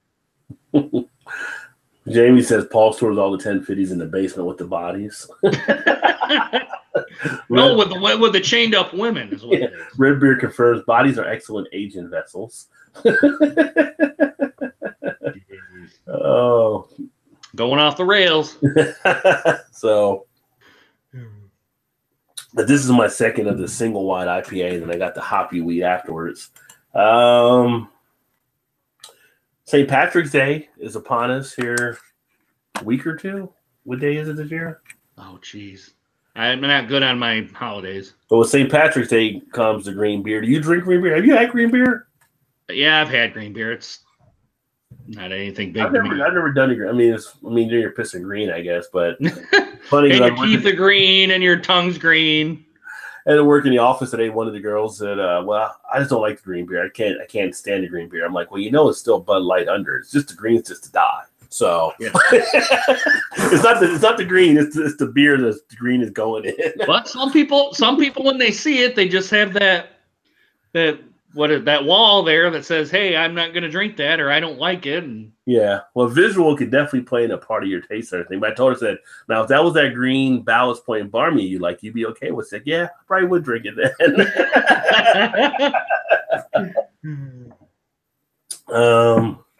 Let's see here. Tyler says, would it be a good idea for a craft brewery to make a green beer? Good market or no? I think it would depend on the market. Now, if I was Green Flash, hell yeah, I'd have a green beer. I'm Green Flash. It's the name of my company. Green beer will be a great opportunity for a marketing situation. I would think you want to have out there and have like some type of green IPA or something.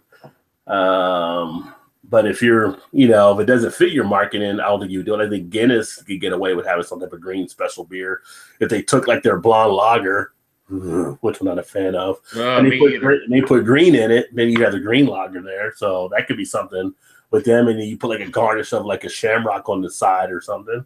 You can get away with that kind of stuff. I got a funny story about the blonde ale, the Guinness. So I was at Firekeepers this has been a while ago when I was in Battle Creek.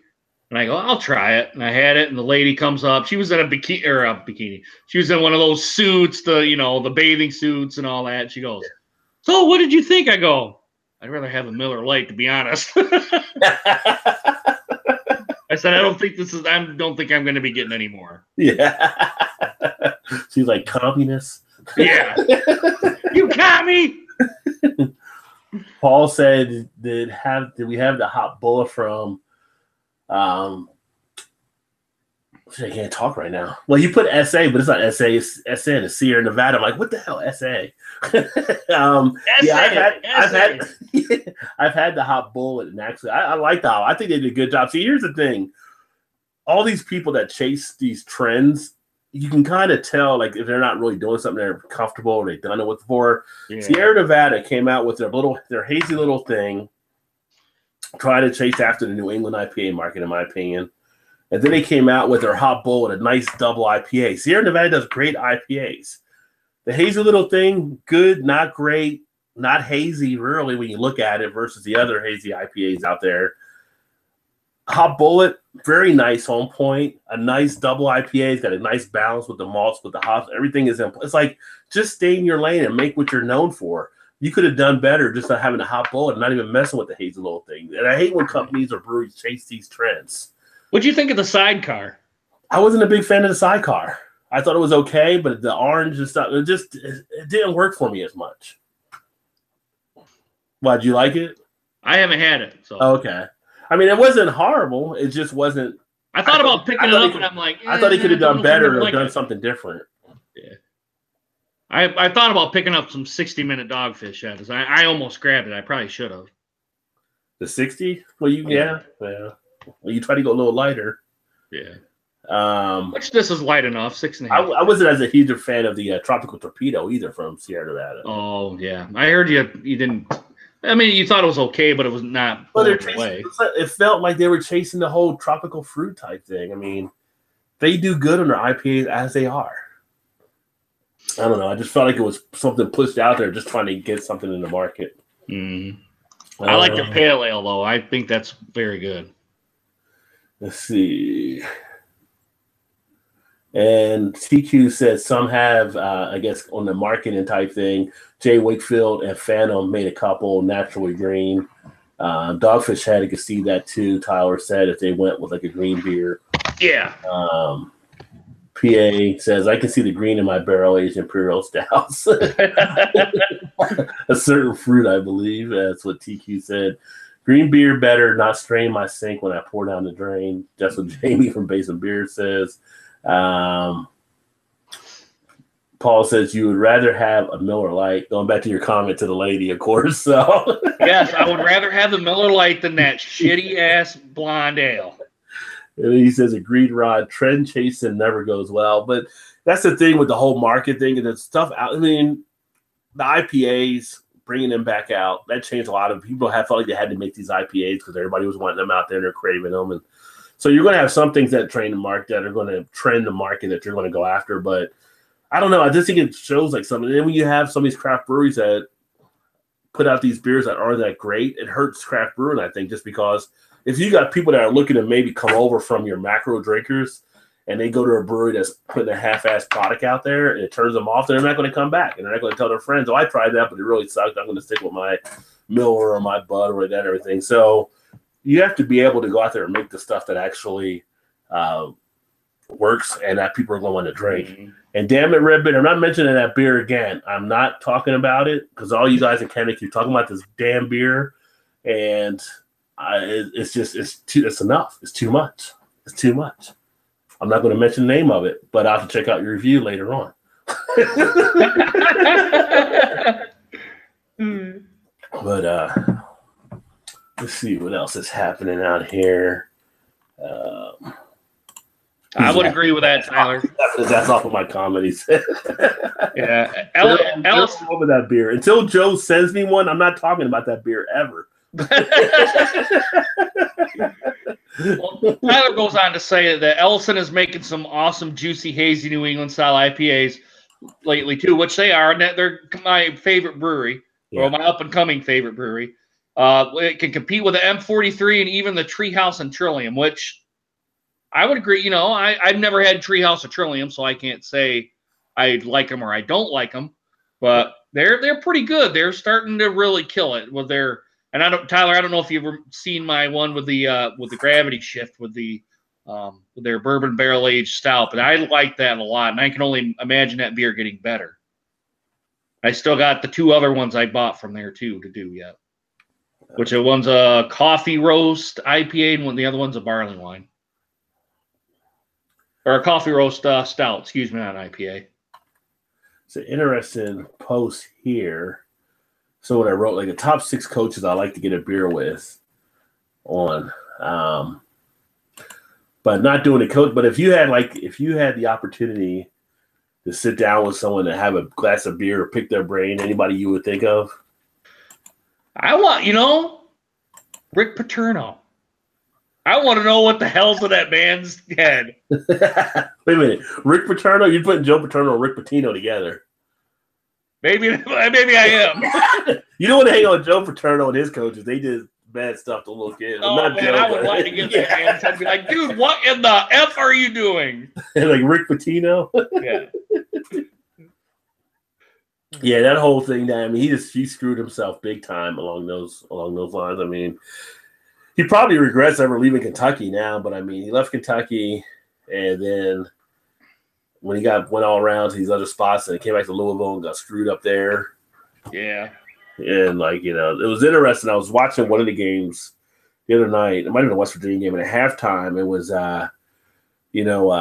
what you call it? I used to play for Doak, Jay Williams, Jay Williams, and he had a coach, the other guy just went there with him at halftime show, and he was making a valid point because, like, for instance, Huggins is up this year to go in the Hall of Fame, and he was like, that's why he likes other leagues. They put coaches in after their career into the Hall of Fame because he's like, look at this now. Now you have coaches in the Hall of Fame And nothing like you were saying against Huggins, but like you got a Rick Pitino in there. Or you got some of these other coaches with stuff that they've actually done that you found out about, and they're already in the Hall of Fame. He said other leagues, they wait till 5 years or whatever afterwards to make sure they really meet that standard. He says that's he thinks NCAA basketball misses that by putting them in too early. And I thought that was kind of interesting. Mm-hmm. Yeah. Oh, there was nothing unfortunate about Pitino at the Italian restaurant. He knew what he was doing there. Yes, he was. He knew what he was doing.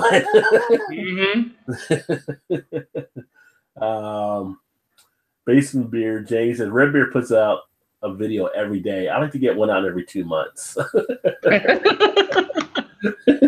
Red Beer puts out 1 or 2 a day, probably. I don't know. How many do you put out a day? Is it just one? I try to put out like 1 a day and like that. But I'm watching some of these other guys. There's one of the YouTube channels, Open Beer Society. And I follow them, and he puts on like five in a day. And it's like, that's just too much in one day. 5 in a day? Yeah, you'll see like 5 videos will come out in a day. And it's like, he's got no views. I'm like, you're just flooding everybody with stuff all the time. So I can see why you're not getting the views. Yeah. He's trying to put too much out there. And so you got to be, you're patient. You let people absorb. I mean, like I said, we have a lot of stuff that we're doing. It's hard for us to watch each other's videos and stuff. And you're trying to get the casual. If you're doing the casual viewer, they're constantly getting bombarded. They're not seeing the other stuff. They're going to stop watching you. Yeah. You'd be like, damn, dude, settle down. Let me see. It's like Tampa Bay's got their beer week upcoming. Tampa Bay's a nice little city, too. There's one up in Grand Rapids, a beer fest up there.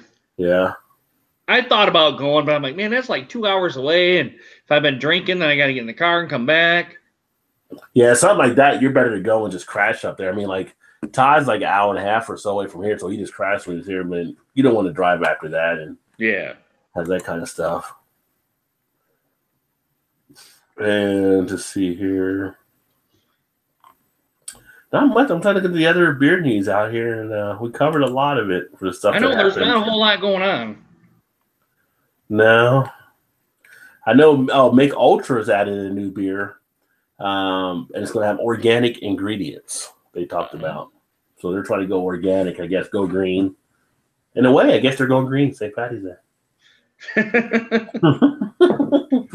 I've been wanting to try their lime cactus, Michelob Ultra lime cactus. Is that it? Yeah, lime the cactus. I've had that a few years ago. That actually wasn't as bad.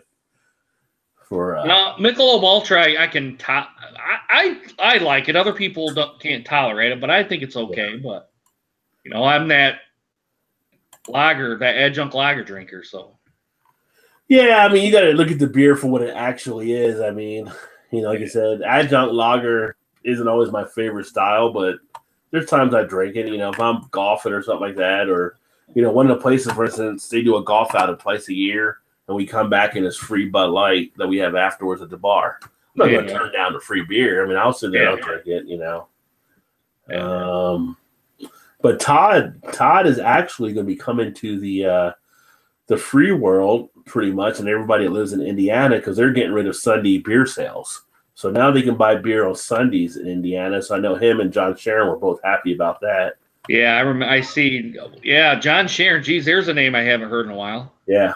So this Sunday is going to be a little crazy in Indiana, because between noon and 8 o'clock you can now buy beer in the state.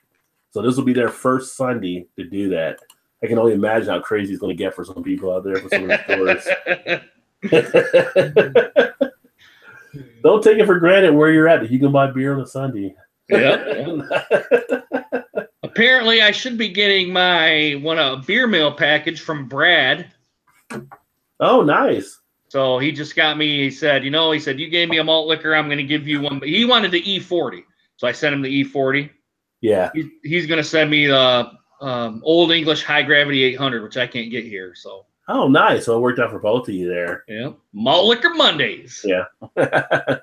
Tyler says Mickey Light Lime actually is pretty good, or pretty refreshing rather. Red Beer says his daily drink vlog comes out every day at midnight.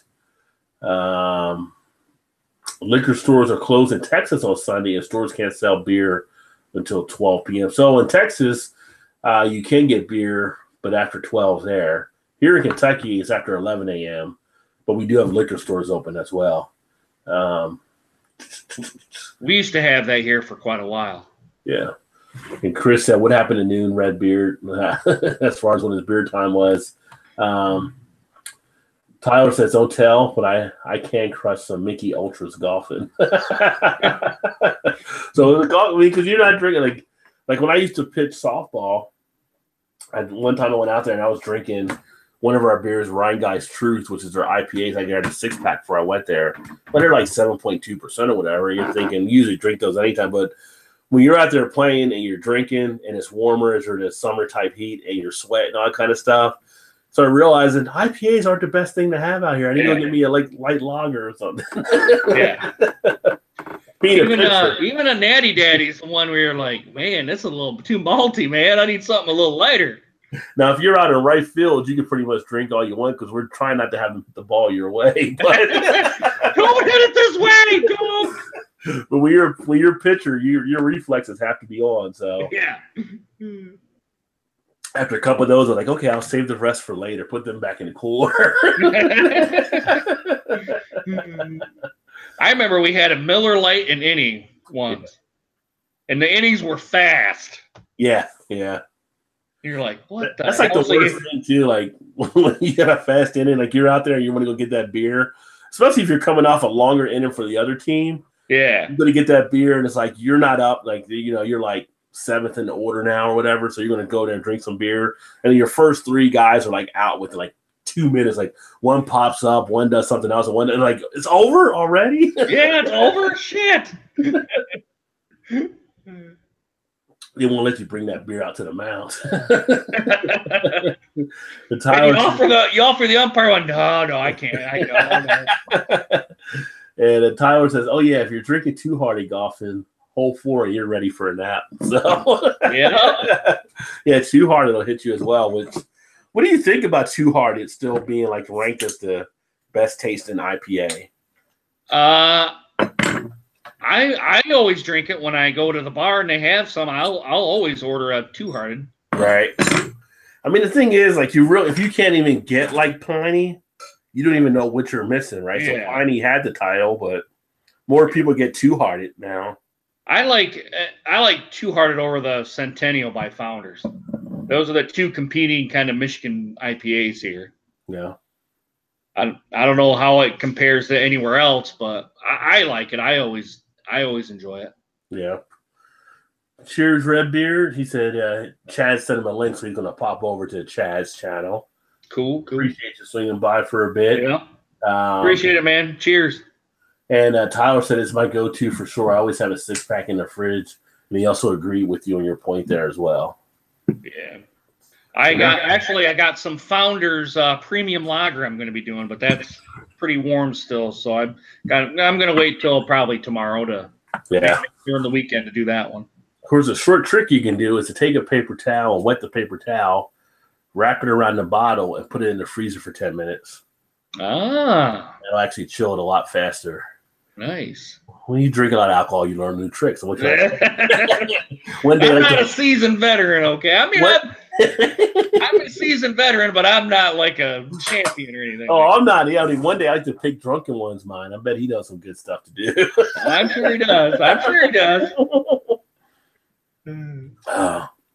But I'm pretty pleased with these little Boulevard beers. I haven't had one of these in a while, so it's nice having those here now and being able to pick them up. Tom used to talk about these a long time ago, Beer Whisperer. Oh, about the Boulevard Brewing? Boulevard, because they're out of his area. Yeah. But it's a decent line for sure. Yeah, on my channel, I'm going to be going over, like the Miller Lite stuff. We're going to be going back through the adjuncts and the ice beers and the malt liquors and all that. Are you going to try to do the malt liquor Mondays? Pardon me? You going to try to do malt liquor Mondays again? Yeah, thinking about doing malt liquor Mondays, doing Mickey's, Magnum, Old English, Colt 45, all those, and try to draw the viewer base back in, because I've been kind of lulling on it a little bit. So yeah, yeah. I don't know, malt liquor. I know that some people's not their cup of tea and anything like that. I mean, I'll drink it. Like I mean, I've drank in like in the last year and a half. I probably had at least one or two still reserves or something like that, and everything kind of around. I just don't drink it as much though. It's kind of like I don't know. I just don't. It's not like I'm ever like saying it's a terrible type thing. It's just I don't usually gravitate toward it. I don't know why. Yeah, because I know some craft breweries are starting to bring out a malt liquor like Founders did, which I thought was absolutely terrible. I still got to drink that one. I have that one in the cellar too. I thought that was terrible personally. It seemed to be a love it or hate it. I've had people that loved it, and I had people that hated it too. Yeah, I'm in the hate it crowd. Yeah. Not to say that it wasn't, a good attempt to add it. It was just, to me, I thought it didn't taste right to me. Like I don't know, like not true to the style, but I don't know if necessarily there is a style to a malt liquor either. I don't know. Outside of it being in a brown bag, I don't know what the other style would actually be. Well, you got to have it a 40-ounce first off. Right. A 40. Oh. But Jason Jamie at Basin Beer said, I don't mind a bit of malt liquor, but we get so little of it, and the few we are terrible, except for Mickey's, which I do like a Mickey's once in a while. The Ice House Edge I thought was ugh. Yeah. And boozy and malty are not great to me either, as far as what Tyler said. It's almost like when I had like a malt thing, it almost like reminds me of back in the day, being like in high school or even like in college, something like being with your boys and stuff, hanging out, and you kind of have that type of thing. And I think when you're kind of in that environment like that, you might enjoy a little bit more because you're kind of just doing it as a group type thing than just sitting here drinking. I don't know. It's just kind of a weird thing in my head, maybe. Yeah. Well, I can get the Colt 45, but I can't get their double malt. I think they have a double malt, and there was another one that they have, like in a 8% or something like that. I can't get that either. Their high gravity one. So when you had Colt 45, did you try to talk like Billy D? No, I did not. Now listen to a little secret. I do when I've had it. I do. I gotta listen to his voice to try to see how to pronounce this stuff. Been so long. Colt 45. 45. Remember the old commercials they used to have back in the day? Yeah. You don't see him anymore. Speaking of Billy D, so Billy D played Lando Calrissian in the Star Wars movies.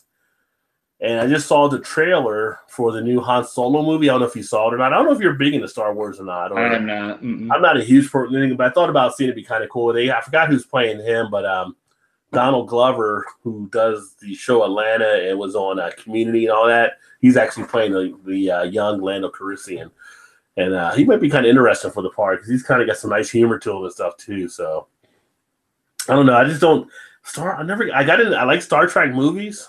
The Star Wars, I never fully got into. I mean, I think it was more, they talk about how Star Wars is more fantasy and Star Trek is more like hard science. So I think I was just more drawn to more of this hard science type aspects of the Star Trek movies. If you ever Google online like Star Trek and like the stuff they did on that show, like gadgets that are actually being used now, like a lot of stuff that we're having now, like was on Star Trek on different stuff previously, just the different things, how people communicate and all that kind of stuff. And even like some of the medical stuff that people, it's kind of just a weird type thing. Like something like The Simpsons, they said predicted like 18 different things that came true. Like years ago, I mean, even up to like Trump being president and some of the stuff that happens is people are like, is there a time travel on this show somewhere?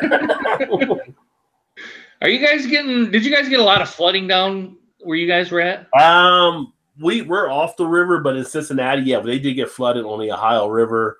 It's still flooded into some of the parks, and it's started to come back now, but some of the water is still up in some areas. So it came up onto the embankment pretty deep in a couple of areas around Covington, Kentucky, and Newport, Kentucky. Todd got some in Indiana where he is off the Ohio River. I see those photos of him, yeah. But we had one guy, one of the newscasts caught one of the guys out there swimming in it, which is like crazy. Like he was swimming in how deep it was. And if you saw the Ohio River where we see it, you would not be swimming in that. I'm like, you guys are going to need so many shots when he gets out. Yeah. Sir, you're going to have to come into the doctor's office. Yeah. You got to get vaccinated. Well, people do some crazy stuff for sure. But that was interesting. And then people were talking about all the different floods they've had over the years and the Great Flood. There was a Great Flood back in I think it was 1903 or something like that, and like totally like came up on land in a lot of the areas, and people had died and stuff. But yeah, this is like the highest flood in the wild they've had. Yeah, but there's some still a little bit of flooding here and there around here. I mean, where I'm at, I got 2 inches, but down by my parents, they got like 6 inches of snow down there. So. Yeah. Well, that's the thing. Like, that's why I can't fully hate on global warming, because if it was cold, it would all been snow. We'd have been all snowed in places. So maybe not global warming, but climate change and all that. Yeah. You know, there's got to be some stuff to that. I don't care what people say. Well, there's definitely effects that we do. I mean, that's just science shows that there's effects that we do that affect things. You know, some people don't want to believe. It's like some of the people that say like think the Earth is flat. It's like, really? After all this time, we've been to space. We've been to the moon. No, we didn't. They thought we were just in some studio in California for the moon landing. So whatever you say, let's go with it. Like before we started the show, me and Eric were talking. And it was like we were talking about how long of a week it's been. It's like every day I find there's more and more idiots out there that I didn't know of. It just there's just I think we're outnumbered at this point. So.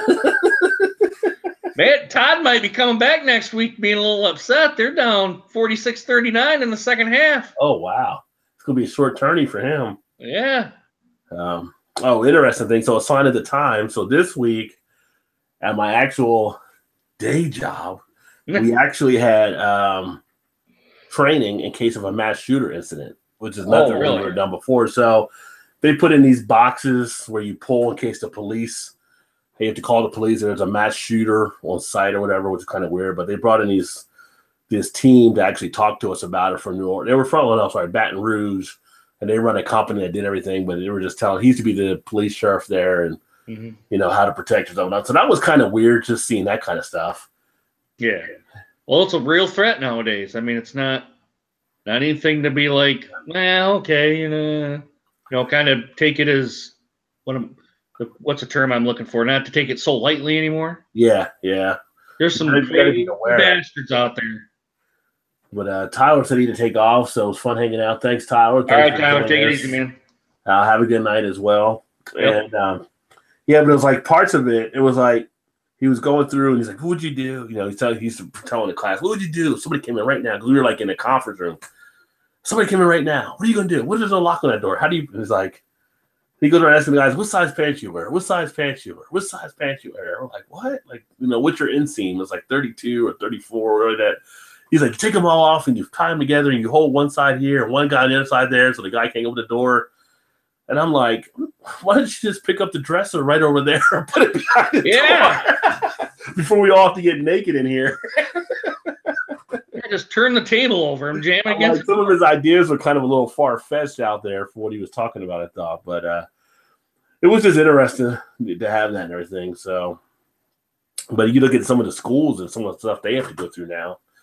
Yeah. I mean, they're showing – NBC did a show about the safest school or whatever in Indiana, and they had all kind of drills and stuff they had to do. Yeah. It's got to be on top of that stuff, man. Yeah. No kids should have to go through that stuff for sure. No way. Let's see. Brewbound reported off-premise craft beer sales grew 6% in 2017. It had off-premise what? Off-premise craft beer sales. Let me see here. Grew 6%. Someone buying the beer and then reselling it or something? Grew 6%. So that would have to be like off-premise. That's in like grocery stores, something like that. Let me see.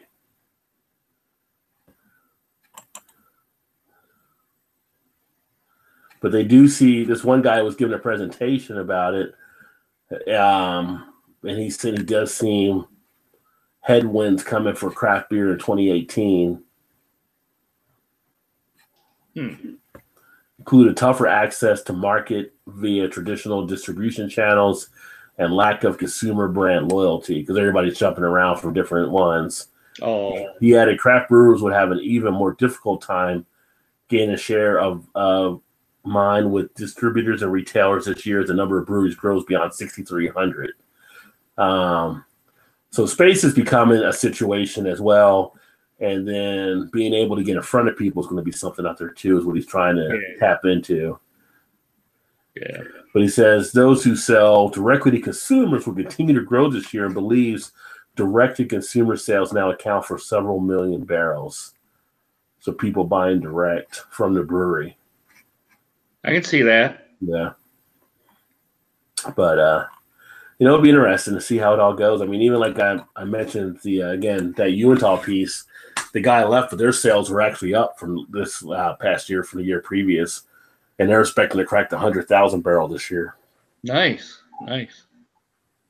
But they do some pretty good beers.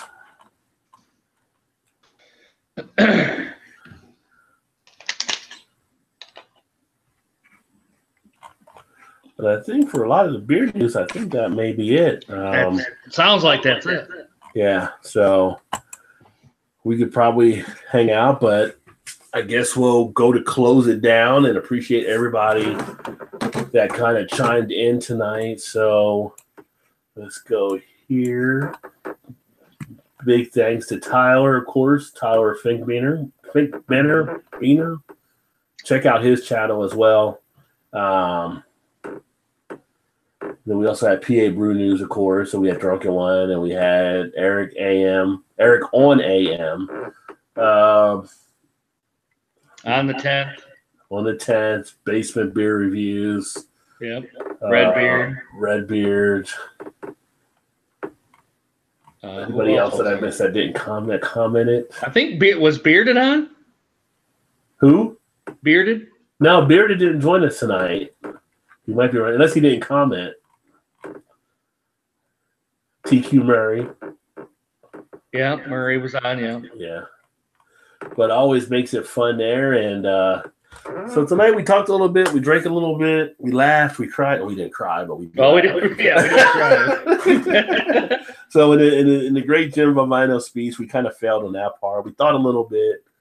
Had some political discussion. We laughed a little bit. Had a discussion. We didn't cry to the movement of tears. So we'll have to work on that for next time. Take the Jimmy V, what the 3 things you must do every day. Yeah, what a great speech, too. I mean, his speech, and like someone had pointed out, the speech that Stewart had done as well was another great speech. Mm-hmm. The whole battle to cancer and stuff. So, live life and enjoy it. You don't know what these days going to bring to you and everything. And with that being said, Eric, I'll give it to you. We do the PSA and we'll shut it down. All right, guys. Guys, in this day and age, it's stupid to drive home drunk. So if you've had too much to drink, please get a designated driver. Because if you don't, you're going to do the stupid sobriety. First, you're going to get pulled over. Then you're going to do the stupid sobriety tests. Then you're going to get a free ride to jail. Then once all that's said and done, you're going to get a court date. You're going to have court fees and then possible prison time. And then if you hit or kill somebody, you're going in the slammer for a while. And if you kill yourself, all you've done is hurt your family, friends, all right? Just sleep off your buzz and get your car the next day. Ask somebody to get you a taxi, an Uber, a Lyft, or just something so somebody can make sure you get home safe and so you can come back and watch us again. So there you go. Don't do it. Don't do it. So that being said, next week we will do the Beer Flow, talk about New Belgium Brewery. And then tomorrow and next couple of days, the reviews, I'll have them uploaded just so you know. I'll be taking a look at the Brewery Tureau Hot and Roth. I'll be looking at a couple of our locals, Mad Tree Lift, Rheingeist, and their Peach Dodo.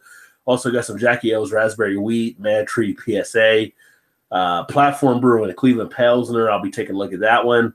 The Schlafly series of their hop trials, their 4 beers, Ella, Pearl, Barbie Rouge, and the Chinook. And then a couple other things out there. I got the Fathead Bumbleberry upcoming. Out of Michigan, I'll be looking at Blake's Hard Cider and El Chavo, which is like their habanero cider, which was nice.